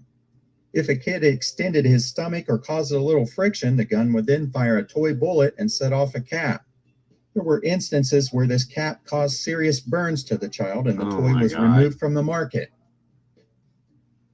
In the 1920s, Zulu Manufacturing in Battle Creek, Michigan came out with the Zulu blowing game. The box stated the game was harmless, so what could possibly go wrong? Yep. The game came with a 24-inch cardboard blowgun and sharp darts that were meant to hit a target, but they could really pierce the double cardboard shipping carton. There's no doubt that these could also pierce the skin, or even worse, put out an eye. I have a blowgun. It shoots real darts. The really confusing part was the instructions, at least for kids. The child user was supposed to inhale and then put his lips onto the blowgun and give a little puff. Kids were putting their lips on the blowgun first and then inhaling, which was causing severe choking hazards. Fortunately, this toy can no longer be found in the stores, so kids can no longer shoot darts at their siblings or anyone else for that matter. Pogo sticks and their history go Oh back yeah, to pogo 1891 sticks. when they I were hurt myself patented. really good on one of those. Initially, they were basically a stick with no handles until decades later when they decided to add the handlebars, which would add better stability. The majority of the time, people got injured just because it was difficult to maintain balance on them, but occasionally the springs inside would break and cause multiple injuries when they fell. If all of that doesn't sound dangerous enough, Red then how Ryder about BB this? guns. In the 1960s, a product called Hot Rod was released. It was marketed as being so safe that even mom and pop could do it. Heck, even grandpa could do it. It was basically a pogo stick with a gas engine added to it. What? The bouncing action would then fire the spark plug, and each bounce would take you higher and higher. The patent on this product expired in 1977, so it can no longer be found in the stores. However, there are a lot of dedicated individuals that find these and restore them and get them running again. The A gas-powered 1950s pogo saw stick. another toy gun that had issues. The Austin Magic pistol used magic crystals, better known as calcium carbide, which was in fact hazardous. When the crystals came in contact with water, they would send the plastic ball firing 70 feet or more. They really just created a firearm with gas-powered combustion. Right. There were even cases of the gun itself exploding. Because of its dangerous nature, the gun ended up being classified as an actual firearm in several states, and this made it fall under more Wow. restrictive distribution. There they Lawn are. darts were also called jarts, and they were introduced in the 1960s. These were 12-inch long. I think I told you guys the story about this kid I went to school with that went home from school one day and we didn't see him for like a week, 2 weeks. No, it was like 2 weeks. And he came to school 2 weeks later and he had a hockey helmet on because him and his brother were playing these, and one went down right into the back of his head and stuck in his head. And so he had to have some kind of surgery done, and he had to wear that hockey helmet for like 3 months after that until his head completely healed. It was kind of weird. And then I never really saw these yard darts. They were pretty much gone by the time I got out of high school. And they come back out with them now, and they're completely different. But yeah, these things were dangerous as hell. Long weighted darts with a spike on one end that people would throw outside on the lawn. The object of the game was to throw the darts into the air and watch them land inside a hoop for the target. The problem came when people were getting hit with these darts and they were getting seriously injured. A court case in 1970 tried to ban these, but they returned to the market where they were once again sold. Between 1978 and 1988, they injured around 7,000 people. In 1987, a 7-year-old girl was killed by one of the darts when it penetrated her skull. The United States Consumer Product Safety Commission issued a notice ordering the lawn darts to be tossed away or destroyed immediately. Clackers, which were There's also the called clackers. click-clacks or knockers, are another toy that makes this list. They consisted of 2 large acrylic balls hung on either end of a heavy string. When the user pulled the string up, the 2 balls would swing apart and back together again, creating a loud cracking noise Yeah, right, that gave Kim? the toy its name. Those will If just these knock were you swung out. too hard or too many times, the acrylic balls would shatter, sending plastic shards flying like shrapnel. These were around for a while, but they eventually got banned in 1985. They're back. The swing wing was a toy that was similar to the hula hoop, except it was worn on the head and twirled by moving the neck and or body. Never saw this. It was developed by the Transogram Games and introduced in 1965. The constant motion was said to give people whiplash and brain hemorrhages. Some adults that played with this toy complain about suffering from chronic neck pain to this day. The Thing Maker, or Creepy Crawlers, was a toy made I by remember Mattel this. beginning in 1964. This was a super popular toy, but it presented several safety concerns with children. Kids were instructed to take the plastic goop and add it onto an electric-powered mold that was heated up to 300 degrees Fahrenheit. The possibility of burning wasn't the only problem. Many people who had this toy remember the smell it had. The fumes that the burning plastic would release were certainly not ideal for little ones. Nope.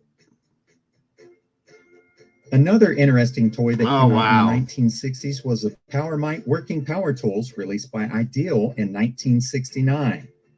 These were marketed as the toy just like Dad's, only smaller and safer for little hands.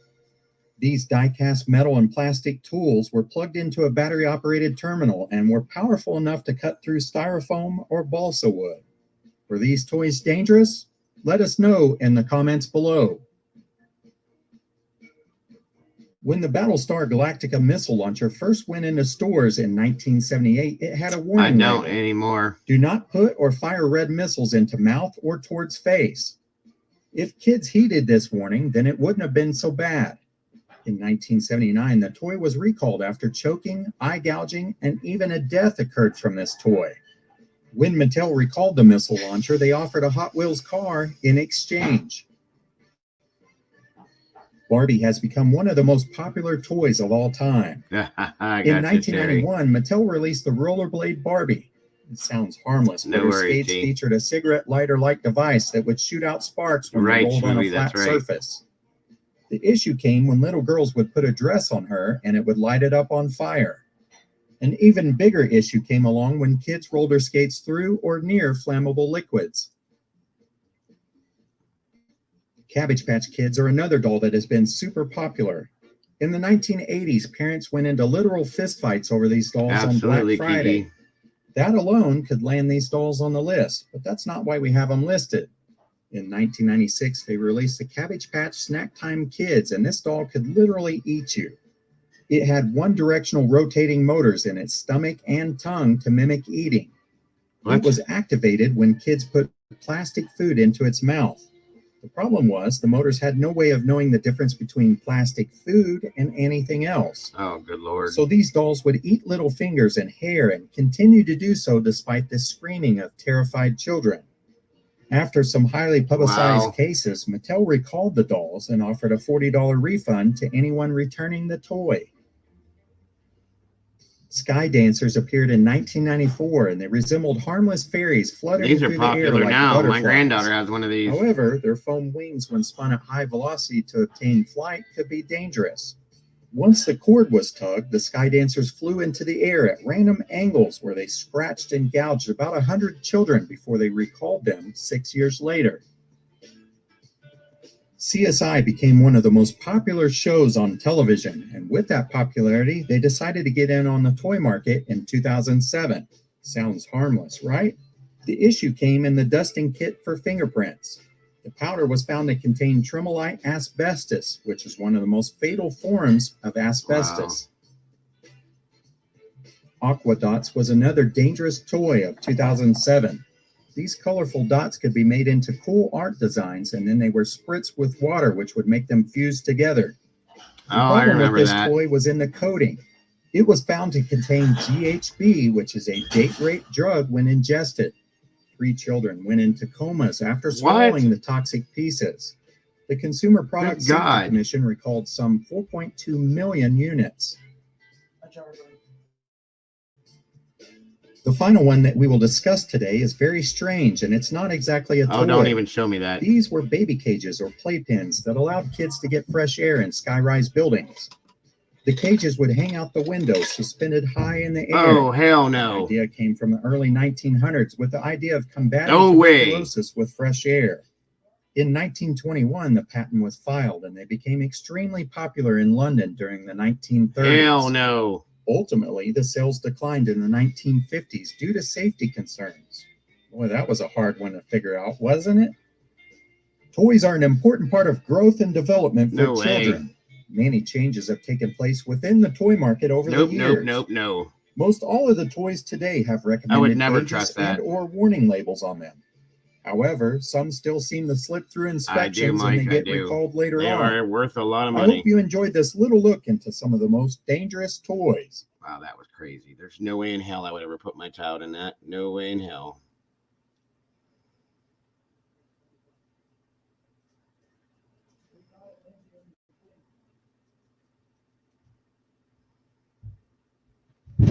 Nope. No way. That scared me looking at that. No way. Yeah, toys from the 80s It's are an worth alien. a lot of them are worth No a lot of kidding. money. Where? See, there he is. It's living in America. I like what they've done with the place. It loves cats. Can't get enough of them. It's Alf, and now it's everywhere. He's debonair, and yet Candace Cameron. fuzzy. My parents just don't understand our relationship. I mean, this whole cat thing's been blown all out of proportion. Alf. Alf, alien life form new from Coleco. I got to remember what makes me tough enough to resist Cocoa Puffs, a chocolatey part of this complete breakfast. Watch out! I remember. It's Jimmy Spinach. Disco makes me tough.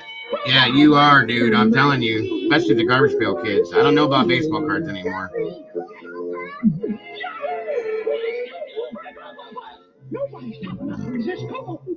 Welcome back, Randy. That's awesome, Sherry. Here they are, the lovely Twice as Fancy Ponies. I'm Dancing Butterfly. I'm Sweet Tooth. Now I'm Buff and White. That's original. You all look so pretty to me. They're all so pretty, I could never pick a favorite. It's upstairs. The most beautiful. You're Sweet Tooth. I love looking at you. Twice as Fancy, My Little Pony, each sold separately from Hasbro. Yeah, that was probably a mistake, Satin.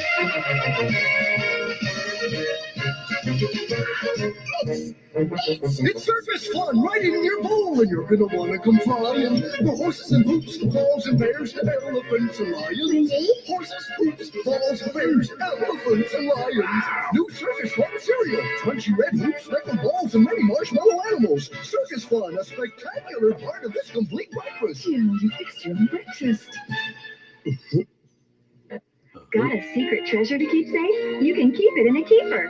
Keepers, keepers, what's inside those keepers? Fancy the snail, Tango the ladybug, and Sheldon the I turtle. don't remember these. Fun friends with a secret hiding place, each sold separately. And each keeper comes with its own finder, Twist, Nightlight, and Footloose. Keepers, keepers, keeps it safe inside. Fancy and Footloose, Tango and Twist, Sheldon and Nightlight, each sold separately with Brush Key and Storybook from Tonka. Whoa! Feels like the wind's picking up, Sue. Yeah. It's gonna pick up you and me. Time for a powerful Cheerios breakfast. A balanced breakfast like this one. Nothing wrong with that, Sherry. Nothing at all. Okay.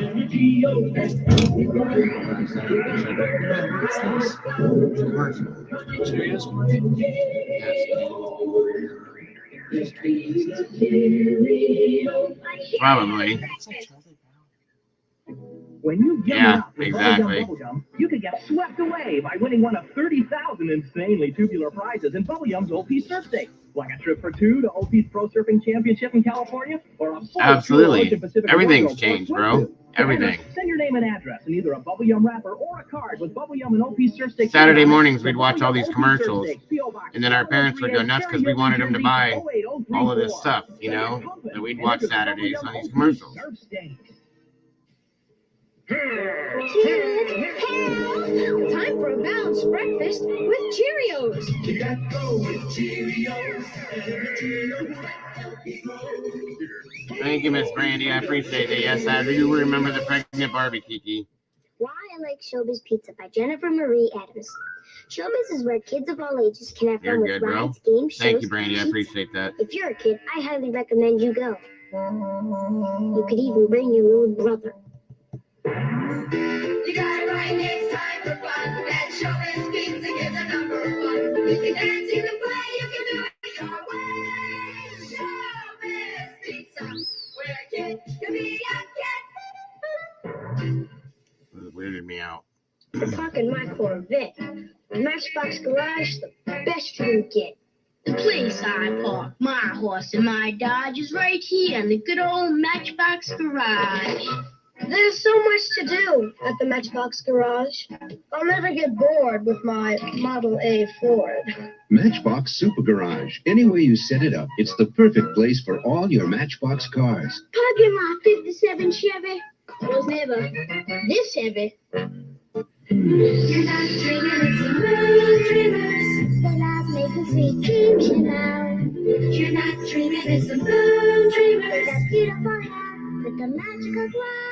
I love their sparkly clothes. I love their glowing hair. Beautiful hair with a magical glow. It's no wonder I love them so. Thanks for the dream crystal. I've never seen these before. Moon dreamers. Moon Dreamers. For a limited time, each comes with a record. Starfinders come with a star friend. Want to play some pool? Who, me? It's Bank Shot, an electronic pool game. Oh, wow. You can queue up and shoot. For a break. Wow! You can plan cushion shots. It went in. Right. With Bank Shot, you can play straight pool, poison pool, and set up trick shots. Tricky! Want to play some pool? 6 penlight batteries not included. Bank Shot, an electronic pool game new from Parker Brothers. Big Zoom, start playing. Up and down, round and round. You can even hear the zooming sound with Big Zoom. Stunt plane. Big Zoom stunt plane. Big Zoom stunt plane. Pop in the pilots, wind the handle, and you can make Big Zoom circle on the ground or fly high. Pilot 1 on Pilot 2. What crazy stunts you can make them do With Big Zoom stunt plane. Big Zoom stunt plane. Big Zoom stunt plane comes with these two Daredevil Never heard of that. by Child Guidance. You start the wheel, I'll shape the clay. They made it. They made it with Pottery Craft. With Pottery Craft. With the Pottery Craft Potter's Wheel, batteries not included, you can spin pots, mugs, and dishes. Next day, when they're dry, you can decorate them the way you like. They made it. They made it Hey, that looks great. with Pottery Craft. The Pottery Craft Potter's Wheel, with Never everything seen that you need before. to make air-dried pottery. By Gabriel. Toys R Us. The store that's number one. Toys R Us. Come to the store. Lots of fun. Toys R Us. I was mad when Toys R Us closed.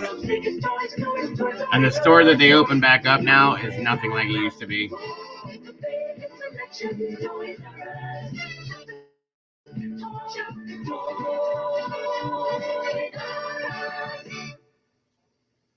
Ronald McDonald really can shine. Oh boy, I better put this away. But for hamburgers and fries, he'll come down anytime. Coming down was fun, but look what's coming up. It's the Ronald McDonald 1981 coloring calendar. Now you can have fun coloring bears green, learn fun animal facts, even make a movie. It's all at participating McDonald's. Get a 1981 Ronald McDonald coloring calendar for 25 cents while supplies last. First Matchbox Speed Track made racing history with Race and Chase. Then they made headlines with Turbo RPS. But time marches on. Now, Speed Track introduces Slipstream Racing. Slipstream Racing, the first slot set with an automatic lane-changing pace car. With fast riding, you can keep out in front of the pace car so you don't get blocked. With fast thinking, you can force the pace car into your opponent's lane so he's blocked. Slipstream Racing, one small step for Speed Track, one giant step for racing. Wow, good old racetracks. Imagine a gift under your tree that the whole family can play. An Atari video computer system and game cartridges from Meyer and Frank. Now through Christmas, these cartridges and the video game system are specially priced. Easy to hook up and easy to play against a partner or one-on-one with the computer. Sports games, action games, thinking games, a wide selection to choose from, all specially priced through Christmas. Meyer and Frank, all stores. For everything under the tree. Still do. I like Hot Wheels, Sherry. I collect them still. Here's a game about climbing up and sliding down. It's called Chutes and Ladders. You can land on something good, like rescuing a kitten. Yeah, we did. Yes, we did. Ah, you're going up, up, up the ladder. Or land on Break the Cookie Jar. First one to climb to 100 wins. Chutes and Ladders really has its ups and downs, but mostly it's lots of fun. Chutes and Ladders is a Milton Bradley game. Candyland, Chutes and Ladders, Don't Break the Ice. When a friend comes over to play, sharing is fun, the Care Bears way. It's 3 of the Care Bears, each sold separately. Moving fun, Care Bear. Yeah, Hen. Gee, thanks, Friend Bear. What about you, Bear? Can we help? Sure, champ. Helping friends when they're new, shows the caring side of you. Every day we care. Each sold separately, Friend Bear, Share Bear, and Champ Bear are all part of the Care Bears collection. Wow, these things are old. Operation, yep. My granddaughter has that one, Sherry. Campbell Kids. We're going to play football. school. Oh my Wanna God, the play? Campbell's kids. I'm too pooped. You don't eat the right things. If you want to feel good, you gotta eat good food. Yeah, like delicious Campbell soup. And Campbell soup tastes like the cat. Yeah, we got one this year for my granddaughter. Don't say cat. That makes it better than a junk food door. I love my Campbell soup is good food. Dr. J, Dr. J, Dr. J, Dr. J, Dr. J.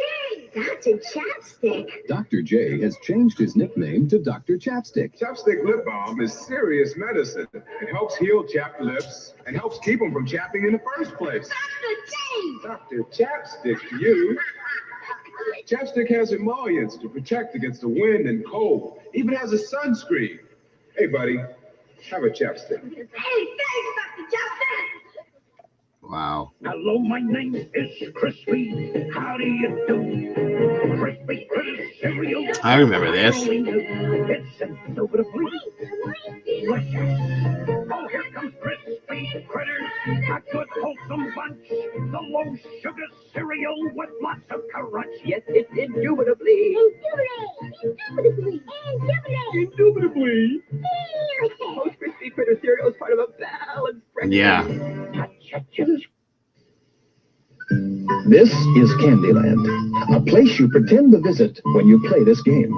The cards show you how to follow the path through Candyland. Trap, yep. You'll discover the gingerbread plum tree, a rainbow pass, and Gumdrop Mountain. But be careful of the cherry pitfalls and don't get stuck in Molasses Swamp.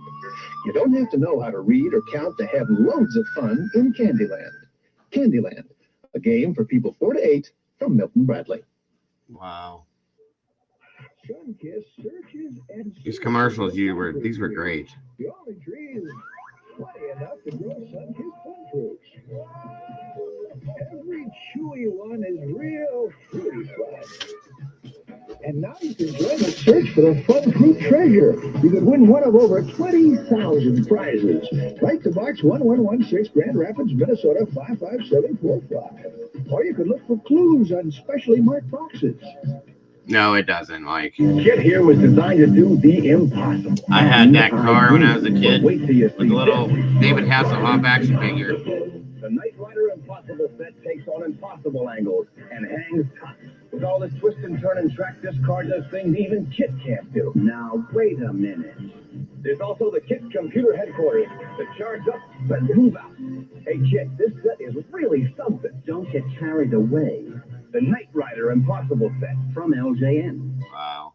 The first electronic football games like these were for only one player. Oh, yeah, there they But go. something was missing. Can I play? Wait your turn. Then along came head-to-head electronic football by Coleco. Now we can play at the same time. I'm offense. I'm defense. With head-to-head, you're really in the game. A power sweep. He fights through for the tackle. You pass. He blitzes. Intercepts. This is real competition. Why settle for a one-player game when you can have it all? Play alone, against the computer, or for real competition. Play Head to head. Why settle for less?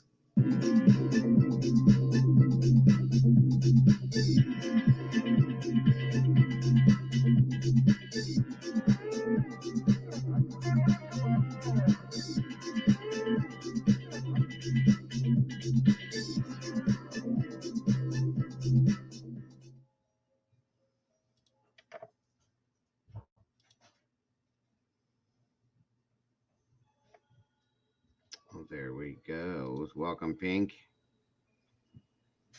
The Raisinets.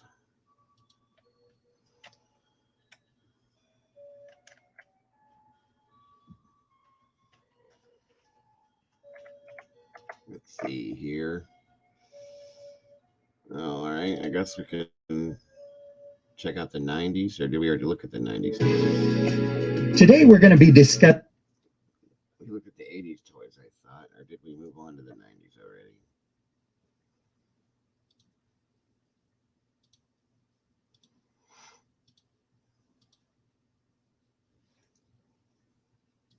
Discussing the most popular toys of the 1990s.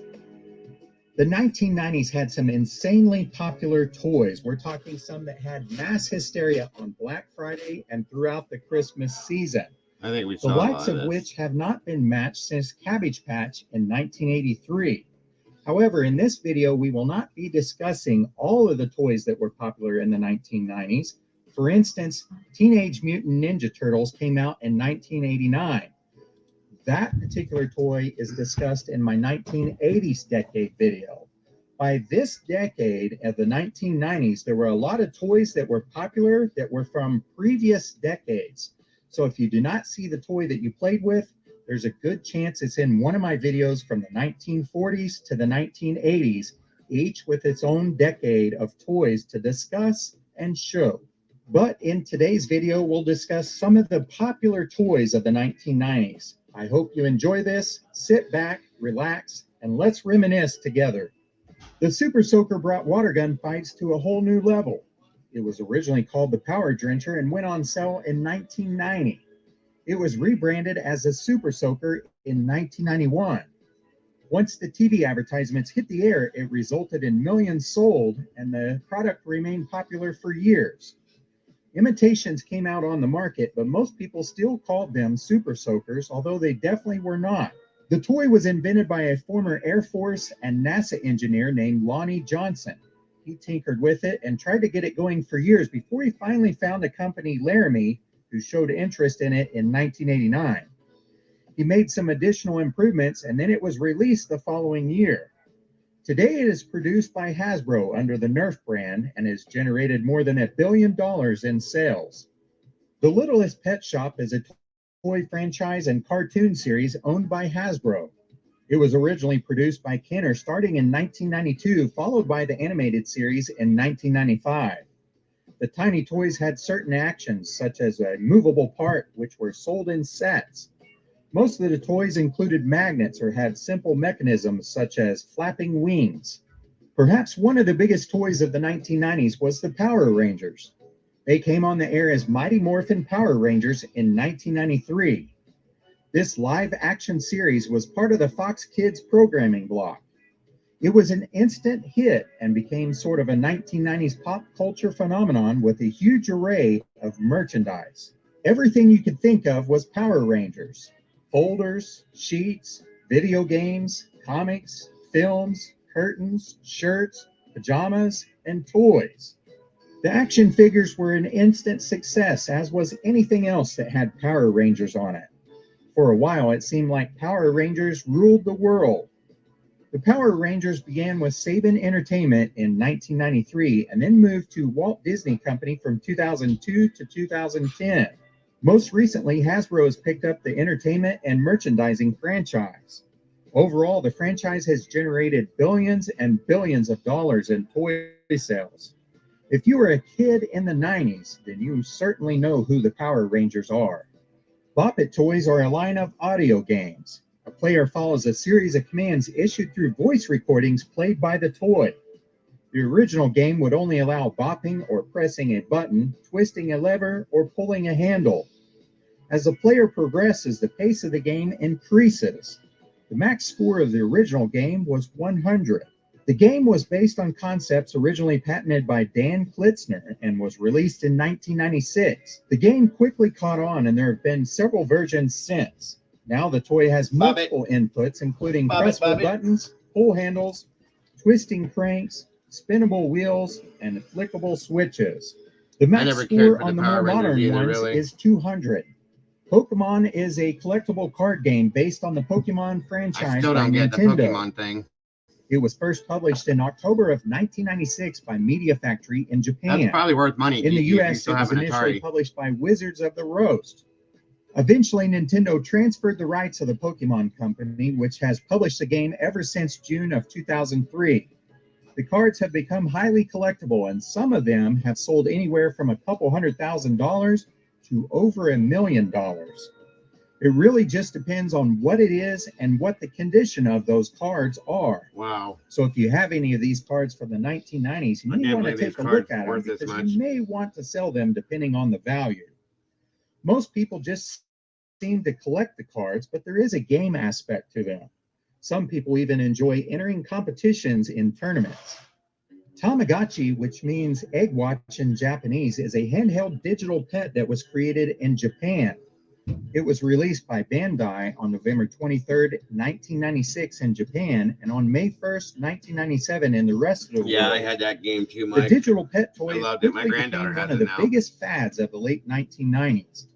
Since its release, more than 80 million units have been sold. They are basically small egg-shaped handheld video games with 3 buttons.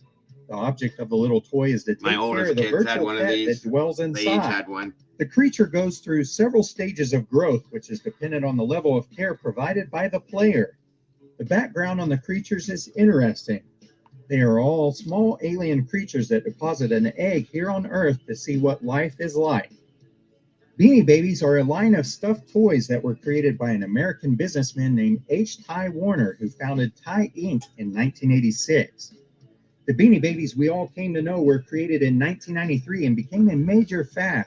They also became highly collectible by the late 1990s. They have been called the world's first internet sensation, which sort of started in 1995. The toys came in many forms, but were mostly animals that were stuffed with plastic pellets rather than beans like the name seems to suggest.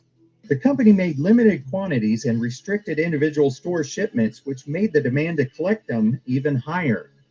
Ty also retired certain designs, which increased their popularity and value.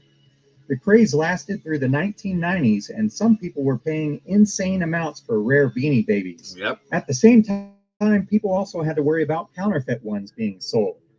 Eventually, the bubble burst on the market, although some people are still convinced of the rare, valuable Beanie Babies. The company has moved on selling different stuffed animals, but has no trouble at all with sales. Go-Go's Crazy Bones were a small collectible figurine that became a popular fad in the 1990s.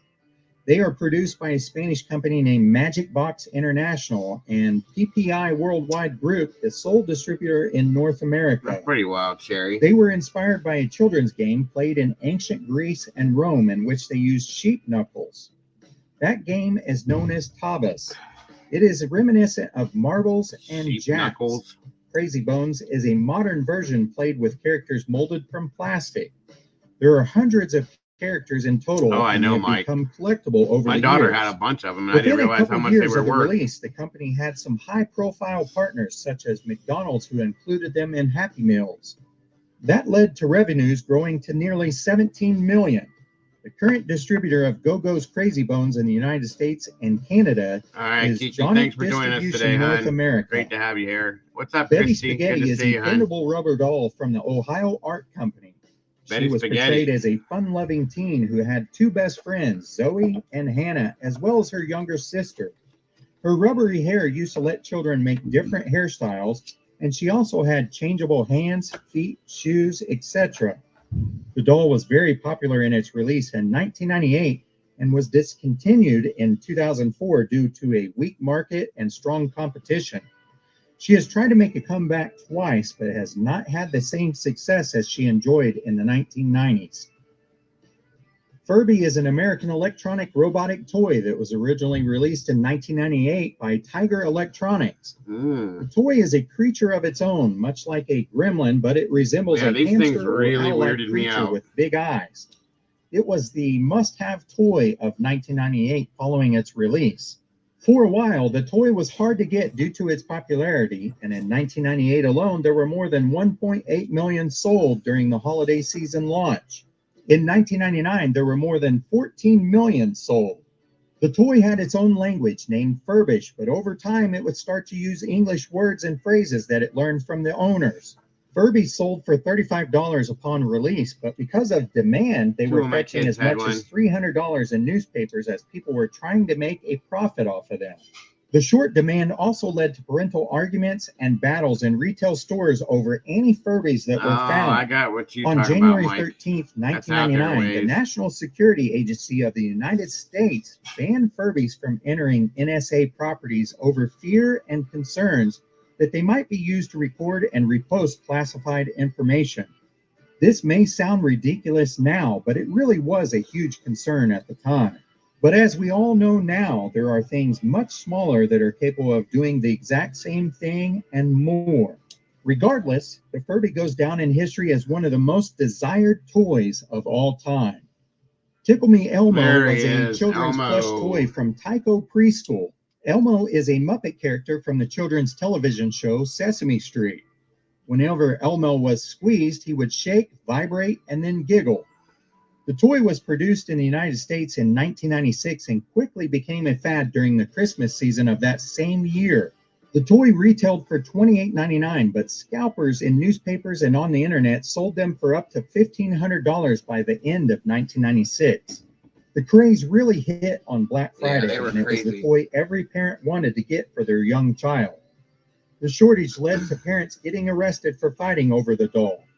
Some parents ran after delivery trucks seeking to get the doll as it entered the stores. Like Turbo There are Man. reports of a doll in Denver fetching $7,100 and a charity raffle in Los Angeles that brought $18,500 for another Tickle Me Elmo.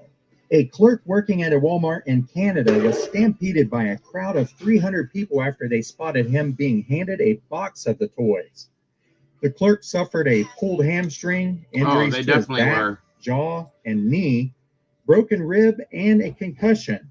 By the end of December, 1 million Tickle Me Elmos had been sold. Tickle Me Elmo was definitely one of the biggest desired toys of all right. time. It's Turbo And time. it is up there with the Cabbage Patch dolls and Turbo Furbies. Man. Pogs was a popular game of the 1990s. I remember Pogs. Originally, it was a game played in Hawaii during the 1920s or 1930s. The pieces used were flat circular cardboard milk caps. Players make a stack of the caps and take turns to drum a heavier slammer object into it, causing the caps to be disrupted. The cardboard milk caps became obsolete in the 1950s as manufacturers changed the packaging. Occasionally, the dairies in Hawaii would distribute promotional milk caps, though, so children would still use them occasionally. The 1990s revival is credited to a Blossom I had a bunch of Galbiso, those who was too. a teacher in Hawaii. She incorporated the game into her curriculum as a way They were of teaching stupid, math. expensive, and popular. Eventually, the game spread, and by early 1992, Standpack Inc., a Canadian company, started producing more of these caps for Hawaii. The game then started surfacing on the west coast of the United States, and by 1993, it was played throughout the world. The Canada Games Company got on board and reintroduced the caps as the Pog brand name in the 1990s. And I remember with these things, like these were like we'd go nuts to trade these to different people and slammers and all sorts of stuff. It was nuts. Had peaked in the mid-1990s, and by 1997, the fad had faded, and the Canada Games Company went out of business. Buzz Lightyear is a main character in the Toy Story franchise. According to the movies, he is a Space Ranger superhero, but he is also an action figure. He was introduced in 1995 as a 12-inch tall figure from Thinkway Toys. The toy experienced massive sales in the Christmas after the film's release in the United States and the United Kingdom. The company did not expect the toy to be so popular, so demand was high and the product was short. Tim Allen was the voice of the original figure, but later models featured a voice actor who sounds very similar to Allen. The figure has continued to be popular and has sold very well over the years.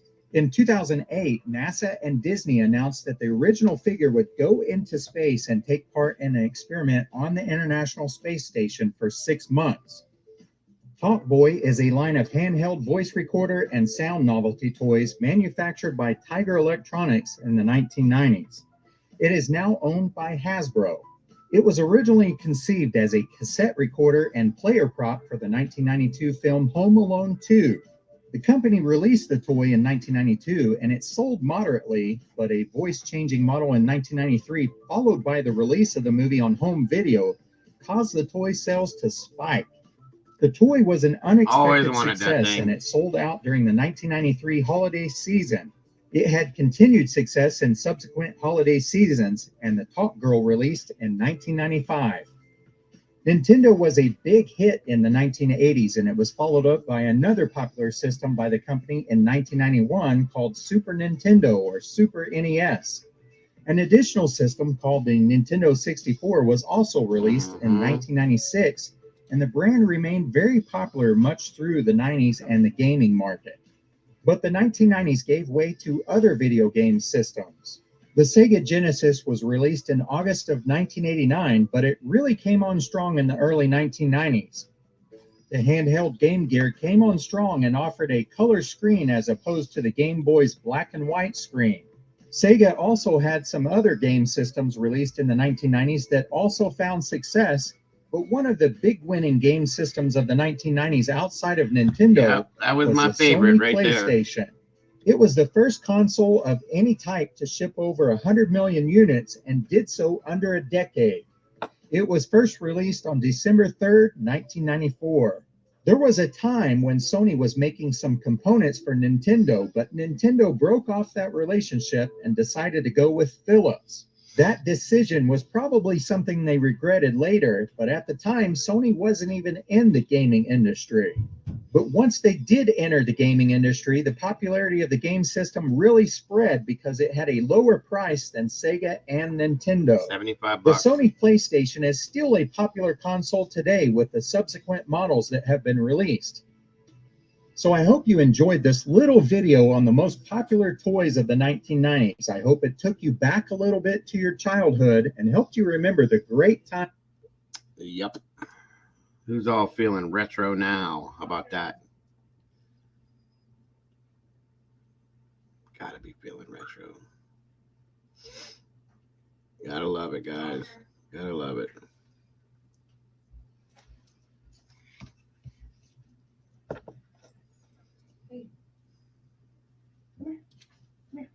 I got a job for you.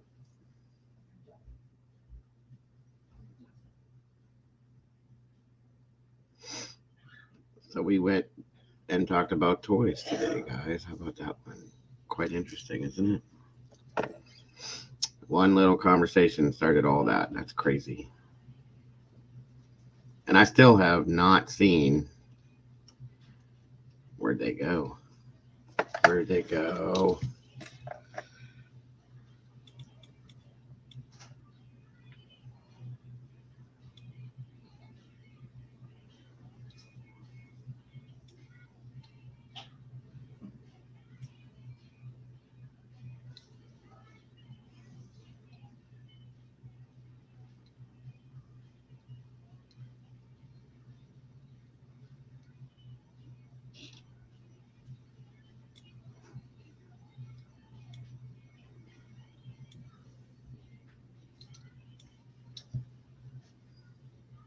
Yeah, Operation was a fun game.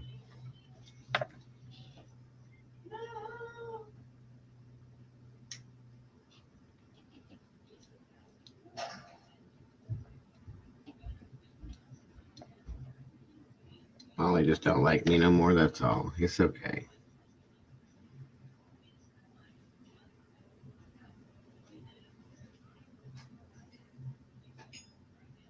I get it, Mike. I get it.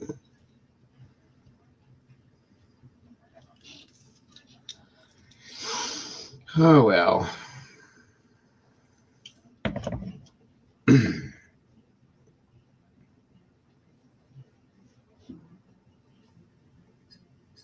She don't like me no more. It's okay. I'll let her tell me.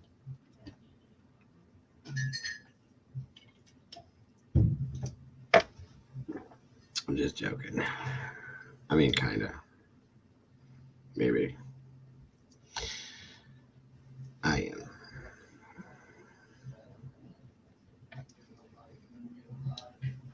Oh, man.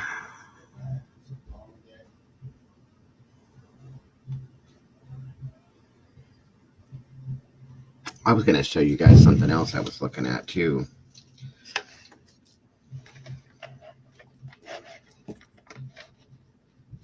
She's too busy to be bothered with me today. That's what it is. She said, I'm not moving today. Okay, then. Oh, where's it at? I wanted to show this to you guys last week, since we're doing Whatever Wednesday. I can't really jump into this on a regular basis, but let me find this here.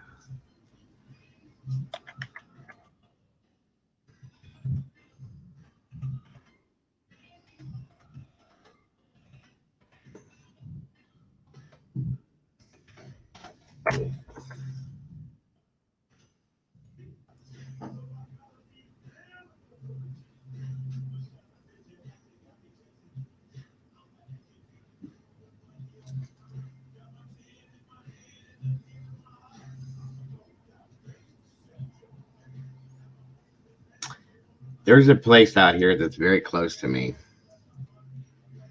I've been there once.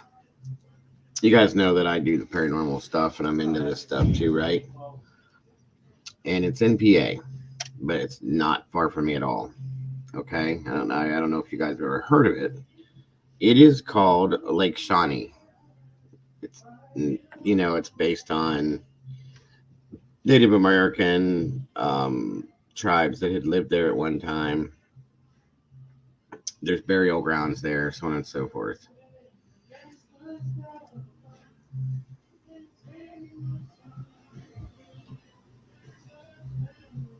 You've heard of it? Yeah, it's crazy, guys. Crazy.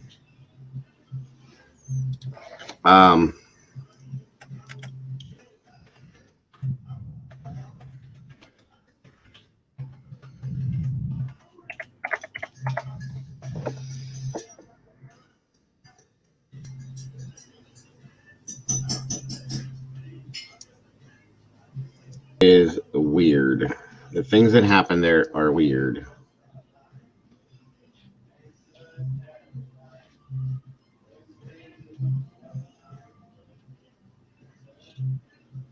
Let's see if I can find this one thing.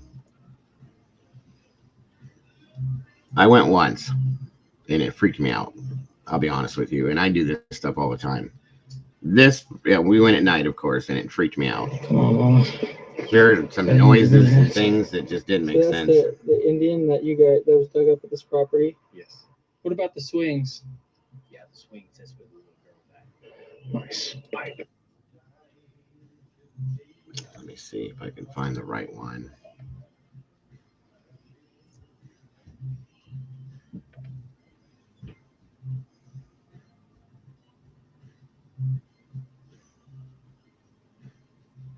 I think Omar Gosh has been there, and a few other ghost hunters have been there too. I'm trying to find the right one though. Hold on. Alexa, shut up.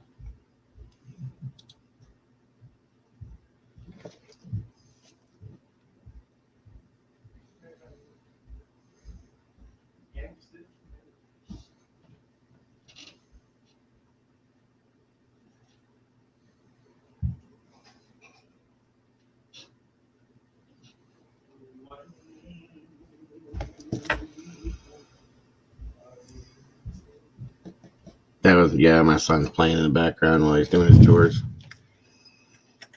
What you guys? He likes everything. He likes all our old music.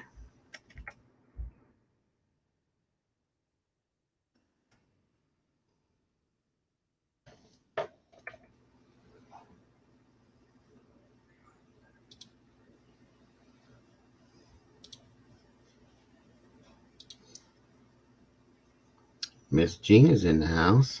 What's up? What's up? Welcome, my dear. Good to see you. Hope you're doing okay. I haven't had the chance to let everybody in on Miss Gina's unfortunate events. Sadly, guys, she lost her father here recently. So if you all would throw together some prayers and good vibes for her, please. She could really use them, I'm sure. Miss Gina's an awesome lady. She's had a rough time lately, so show her a little bit of love, everybody.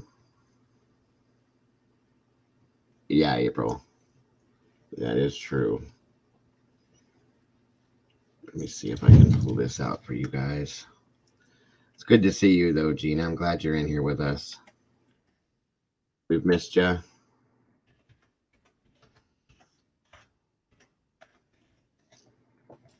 Oh, how's the internet going, right? Is everything seem to be flowing good from your guys' side of things?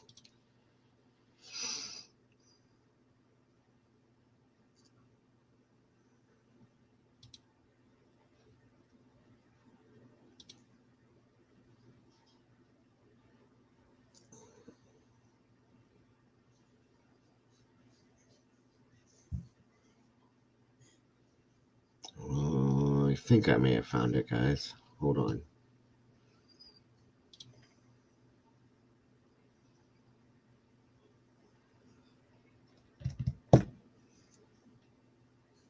think I did find it.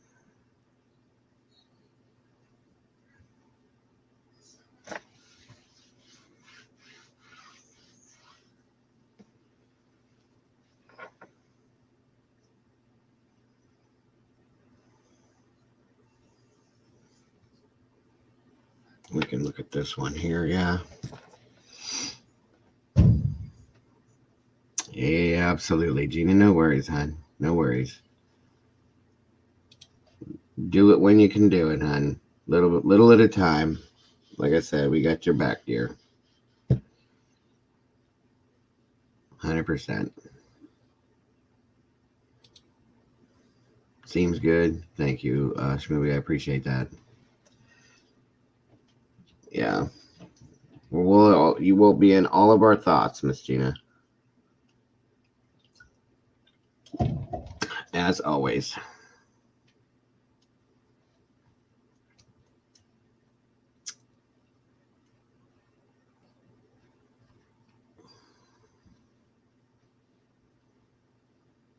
For those of you that have just jumped in, and now that it just Gina reminded me of that, I did figure out YouTube. I finally talked to somebody. We had a very long conversation. It wasn't very nice, but they basically told me they forgot me because I was new. But that's fixed now. So by the end of the month, I should receive something, guys. So yay, that's been handled. But I can't. I even thought, since you forgot me, can you send it to me now? All that kind of. No, they don't do that. So, but it'll be handled. Supposedly, I'm getting double what I was supposed to get, or both, whatever. But either way, it's handled now. So, yeah, that still doesn't make sense to me. How do you forget somebody? Whatever. Anyway, it's fixed. For those of you that didn't hear that weren't here in the beginning, it's fixed now. So that's one positive thing going on. And I got the internet working better, hopefully. I'm running hardline to it now, so it should be better. They move some things around and check some things, so we'll see. We'll see. We'll see what happens. It is what it is. I just couldn't believe the conversation I had with them. It was like, how do you forget somebody at Christmas time that is like, you know what I mean? I don't know. It doesn't make sense to me. I think somebody dropped the ball is what happened. Somebody screwed up really bad, and nobody wants to admit it is what I think, truthfully. Because that does happen. You guys know that. These people. And I guess I can't be too mad. I mean, it did screw up a lot of things for me, but I think, there's so many people they have to deal with that it is what it is. I'm just grateful. And we'll see what happens at the end of the month. We'll see what happens. Until then, I'll still be running my Cash App, PayPal, and my Venmo just to get me through, hopefully, to get me through till then. Okay. You didn't need to do that, Gina. I promise you didn't need to. What's up, Teddy? Thank you very much, but you didn't need to. Pray to God that they'll give it to me, but yeah, that'll probably go on next month now, but thank you so much, my dear. I didn't need for you. You didn't have to do that, especially not you. Not with what you're going through right now, my dear.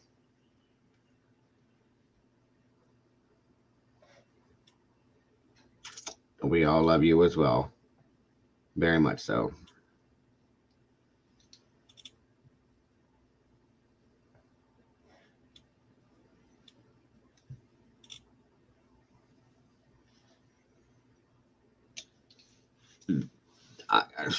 For as long as it took for them to respond to me, April, I almost think that. I wonder how many other people they did that to is what I want to know.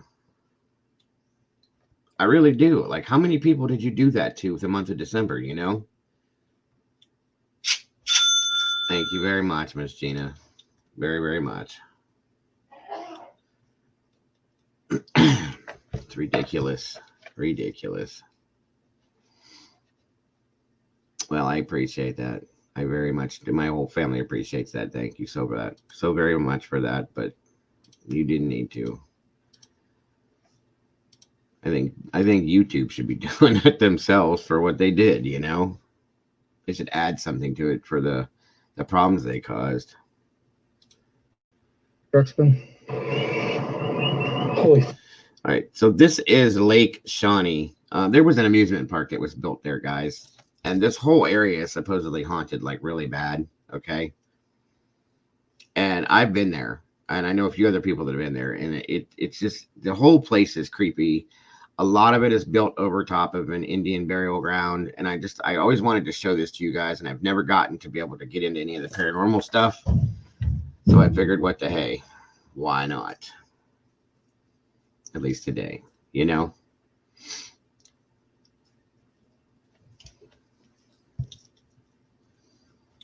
Why not?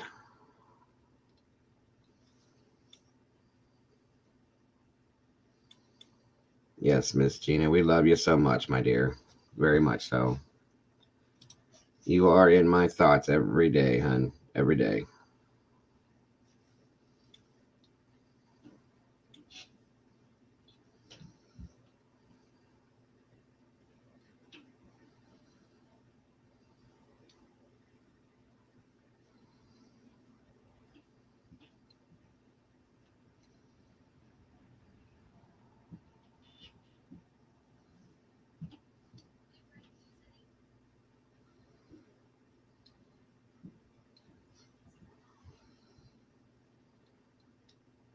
All right, I think this is it.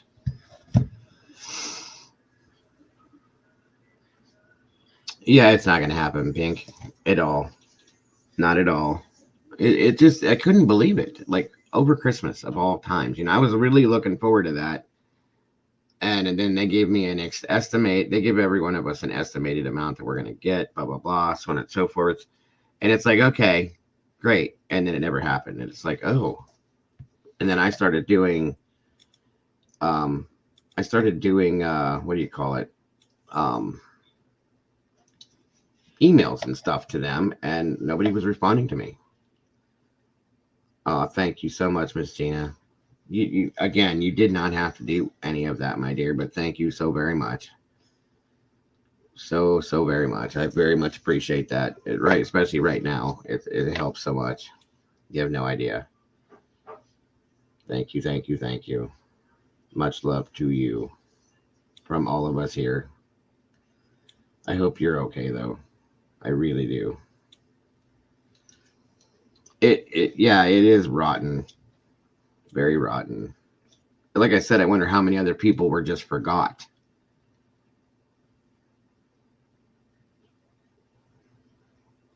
I thought it was wild to know that a lot of St. Louis. Oh, yeah. Do you know how many places have been built on Native American burial grounds, bro? So many. Thank you again, Miss Gina, so much. I appreciate that so much, hon. I really do. Way more than you'll understand. Yeah, I agree, April. Check this place out, guys. Shawnee Lake, West Virginia. Flippin' A, that scared the. Oh, that's good. Any ghosts here? I know that. I know that. Very much do I know that. I know that. And I love you, my dear.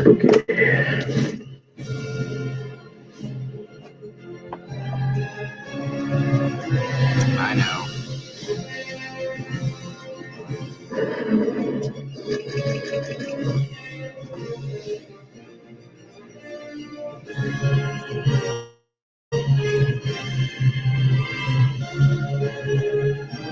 Okay, we don't need to see the opening like that. Whoa.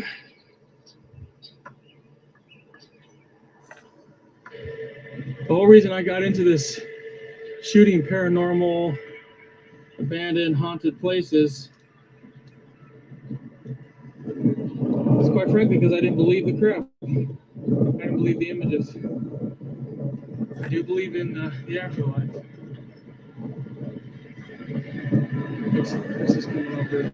Do you mind if I shoot the sunset, or is that okay? It's fine. I was gonna say got a day. Why don't you come in tonight? Say again? You want to come in tonight and shoot something? Oh, I'd love to, yeah. Nighttime is when it's better. When? Well, I'm just That's saying. when I was Oh, there you with got the it. night. Today's the day. Yeah. That's good because I fly home tomorrow. You can come. Yeah. You don't mind? Go ahead. Do some ghost The hunting. more I thought about it, go ahead. Have fun. That's awesome. Thank you so much. Uh, There we go. This one's just recording me now. I didn't want to mess it with Bobby knows a little bit of the history about it.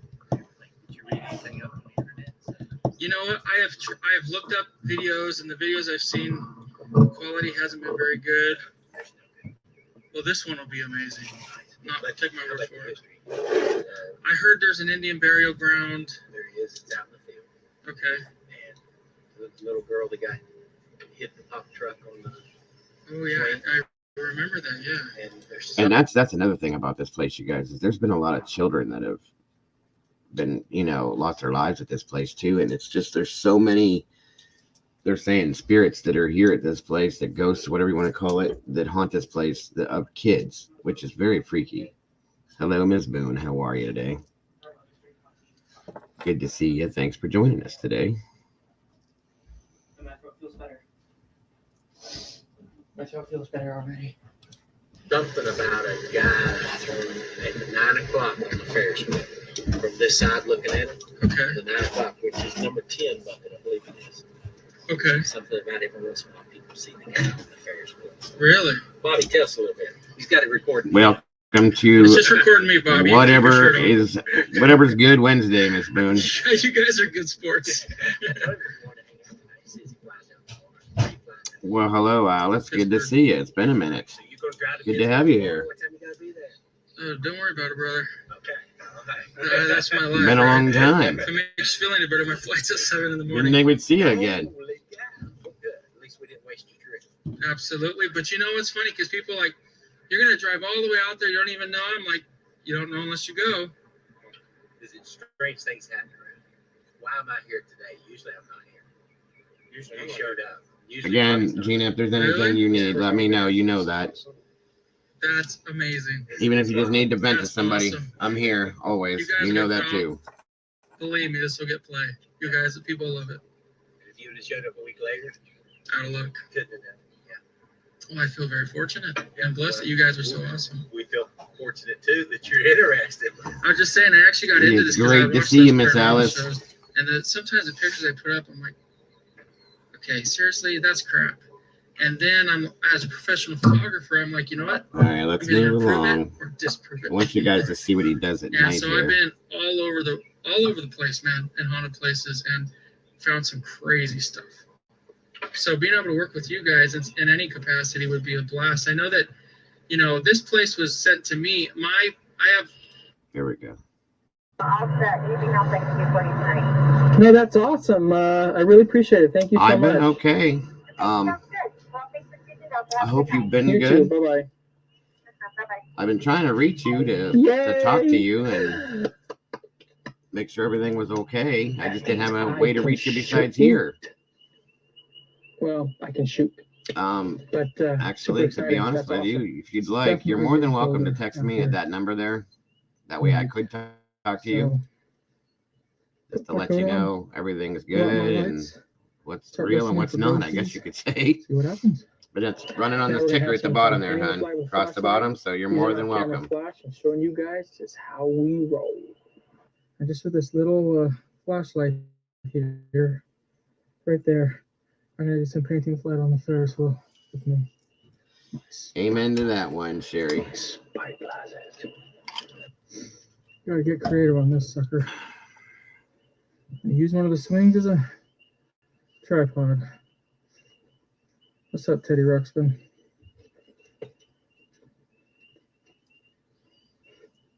We're on over here, Teddy. I hope that upsets the ghost, so he'll come out and talk to me.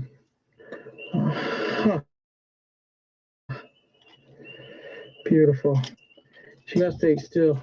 Listen, when I was at this place, I gotta tell you guys, I was there with 4 people in my crew, okay? And we were there overnight. We went in at about 11 o'clock at night. It was way darker than this, okay? We had EVP recorders, we had cameras, we had everything. And we were walking around the amusement park area, and we would just stop and sit. And of course, you hear nature, nighttime nature sounds, right? And then there were so many other weird noises that we were hearing, guys. Things that don't make sense. Okay, we recorded things. We were seeing things. We were hearing things move that weren't there. Slams and bangs and booms and all sorts of stuff. It was crazy. And a lot of the stuff that was happening was stuff that it was like responses to things that we were putting out there. I'll be honest with you. Okay. You know, the one guy was talking, he was doing an EVP session, and we were sitting at like a pavilion type thing. And mind you, this place is so run down. It's crazy. But and that was then. This was years ago. But we were sitting in a pavilion, and he was doing an EVP session. He was talking. And like, of course, you don't hear anything outright until you go back and listen to your EVP recordings after the fact. So it is what it is. But as he's talking, we're hearing things in like behind us over, and there's like a couple old sheds and things like that that are sitting there moving, and like it almost seemed like responses to what he was saying. So it was just very, very weird and very off. Okay. 1 second, folks.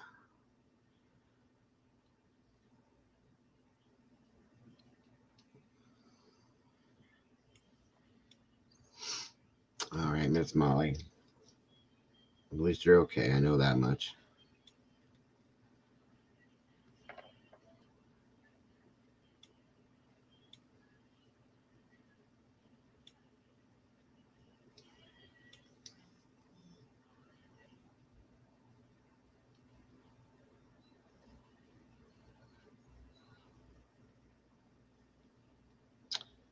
Oh, yeah. Wow. I kind of thought that's what that was.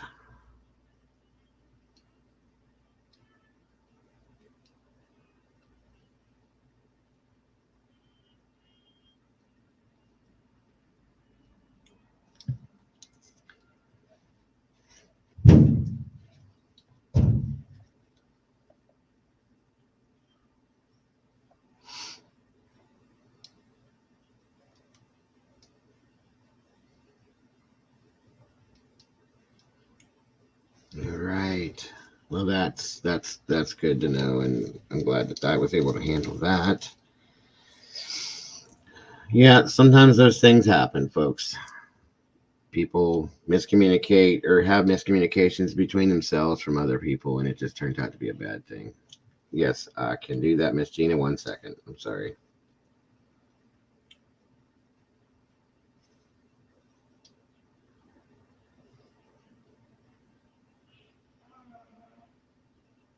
Let me see. I think that was from.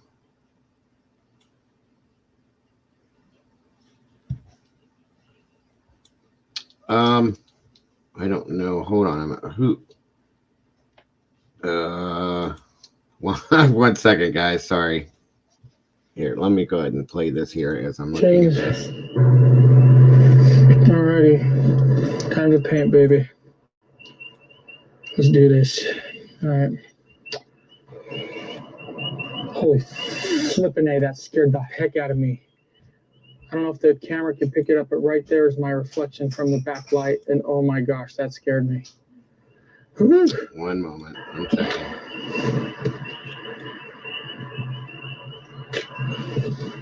See that? See, there's too much splash over right there. And now paint. Just keep going. Oh, yeah, I just paint, got it. paint, paint. A little bit of spray right there just from that back video light. So I might have to kill that. We'll see. This time I'm going to put it up higher.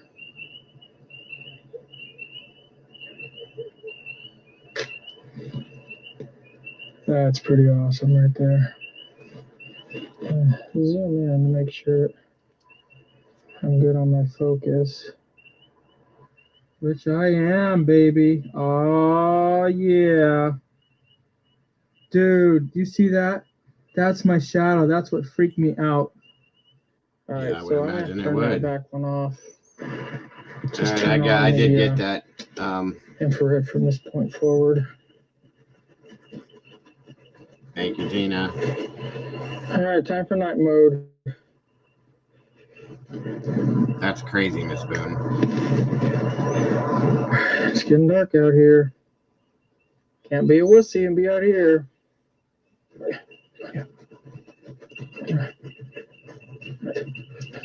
Hike. Look at that. Look at this. Little splattering down there. Come up. Look at that. Look at that, guys. Nighttime. 9:30 at night. Look what you can create. Get off your couch. Start taking pictures. Stop being lazy. Now, let me see. What if I stick some road lights? Oh, come on. Reflection of the Ferris wheel over there is gonna Not be really awesome. showing anything. Yeah, when you the Ferris wheel to light it up, then I'm setting my exposure to get the night sky. Really jazzed about these shots. This place is creepy. I'm glad there's cars driving around, but it makes it hard because then you hear noises. But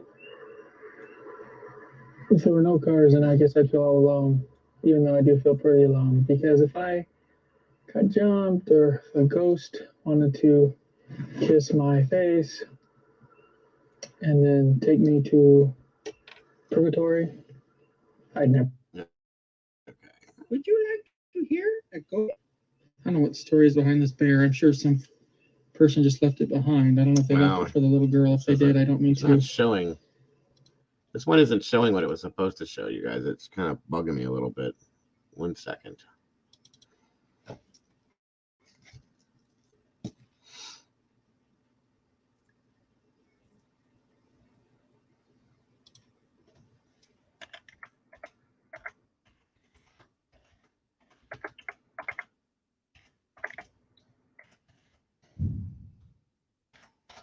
Let's see if this is the right one.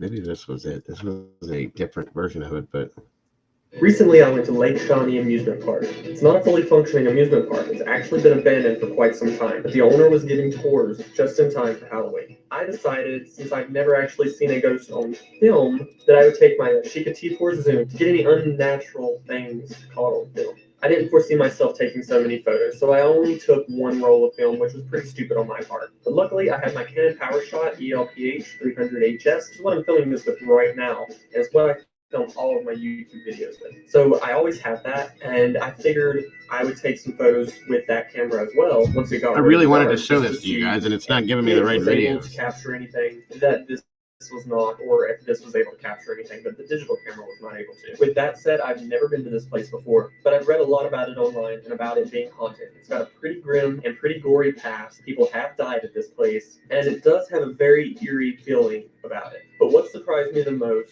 was that I actually did find something in my photos. And not human, a ghost. Today I'm getting ready to go to one of America's most haunted places, Lake Shawnee Amusement Park. No, I've Good never been Lord. to this amusement park, so I'm going to have to rely on my phone. Hold on, guys. And the GPS will get me there.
All right, folks, that was Mrs. Dago. She's scared. That phone call Awesome Zoom. scared the hell out of me. Let's hope Siri can get me there. Take me to Lake Shawnee Amusement Park. All right, let's see.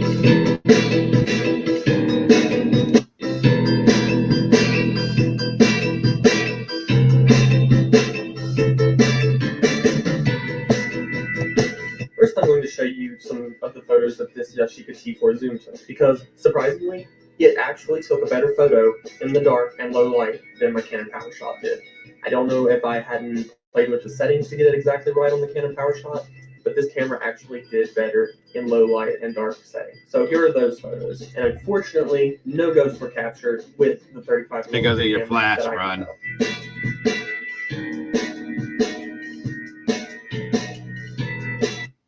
Okay, I don't like the music. Sorry.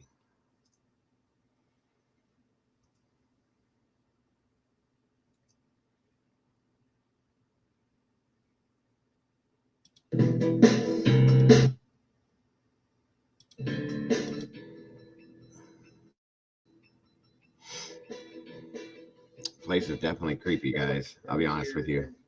Really otherworldly is that I was fumbling around with the Canon PowerShot in the dark, trying to turn the flash on, because I don't care for flash normally.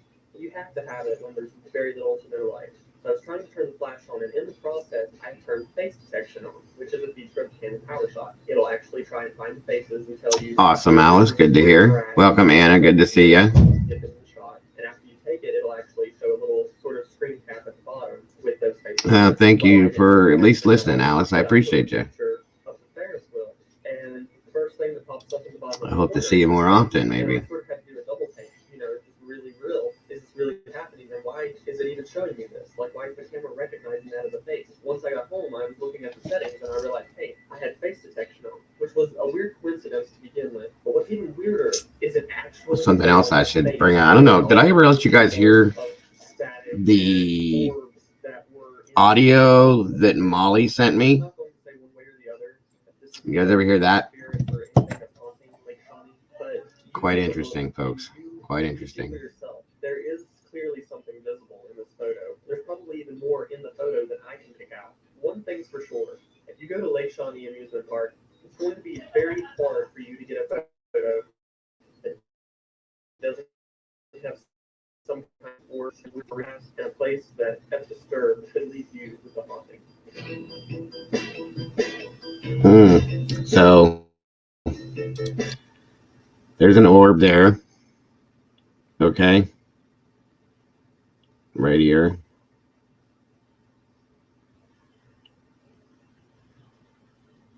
It's really all you can see in that picture.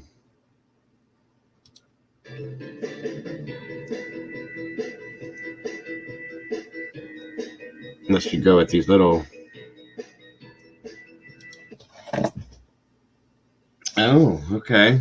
I see what he's saying. See the, it looks like it, eyes, nose, maybe.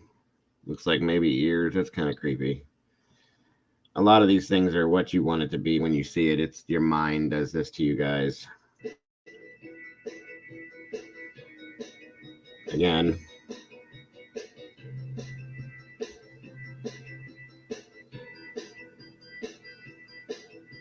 Interesting. Mm-hmm.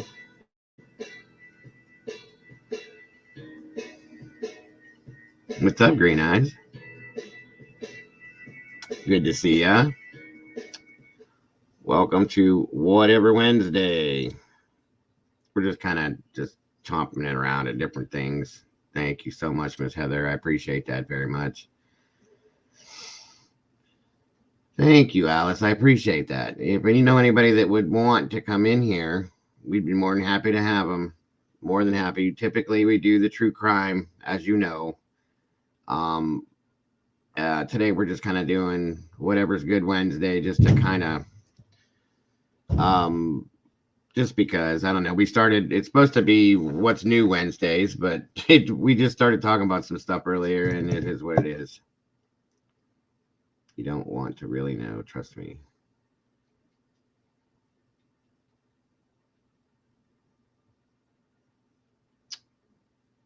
Good to see you, though, Green Eyes. Thanks for joining us today.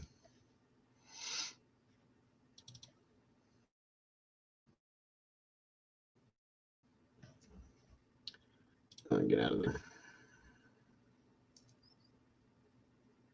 I hope to see you. It'd be great to see you. So great to see you.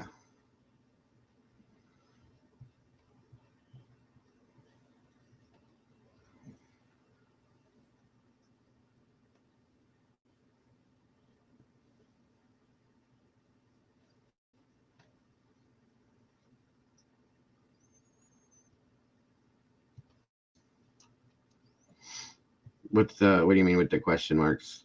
Oh, Lisa has been taking care of her daughter, being that she's the sauce. The sauce is really just not. Well, today it's just whatever. We're just kind of bouncing around all over the place, talking about different things. One moment, everyone.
Sorry, everybody. Sorry. Anywho, but that didn't work out the way I wanted it to. I don't know why either. Where did all that stuff go? I had this stuff I was watching day before yesterday, you guys, and I wanted to show it to you, and now it's gone. Makes no sense to me.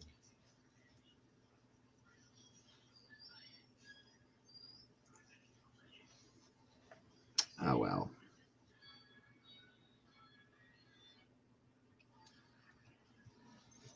Let me see here.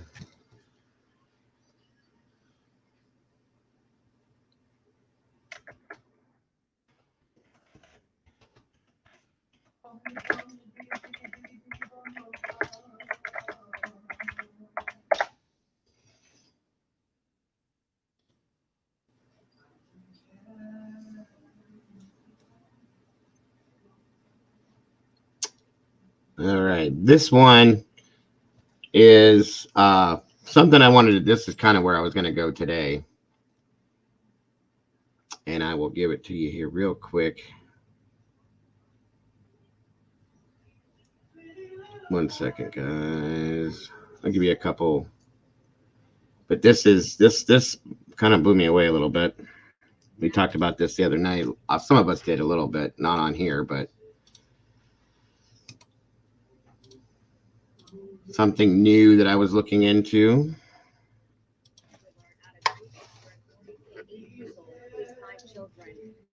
Were found shot to death inside a home. This happened about 250 miles south of Salt Lake City. Police say they found the bodies when they went to the home for a welfare check. They've not said who's responsible or why this shooting happened, the motive behind it. The city manager says they were all members of one family. We all know this family. Many of us have served with them in church, in community, and gone to school with these individuals. And so this community at this time is hurting. They're feeling loss. They're feeling pain. They have a lot of questions. It's horrible. As we learn more, we'll update you on air and online at 10tampabay.com. So there's one news report, guys. And one second, folks. It is, Anna, very much so. Here's another one. All right. Well, today a welfare check was called into the Phoenix City Police Department to check on a home here on Albert Drive. Upon entering the home, the officers found 8 individuals, 3 adults, and 5 minors who had. This must have taken me back to the original. Sorry, guys. Hold on. I know this was crazy. I can't. There has been no motive released. All right, don't fail me now, internet.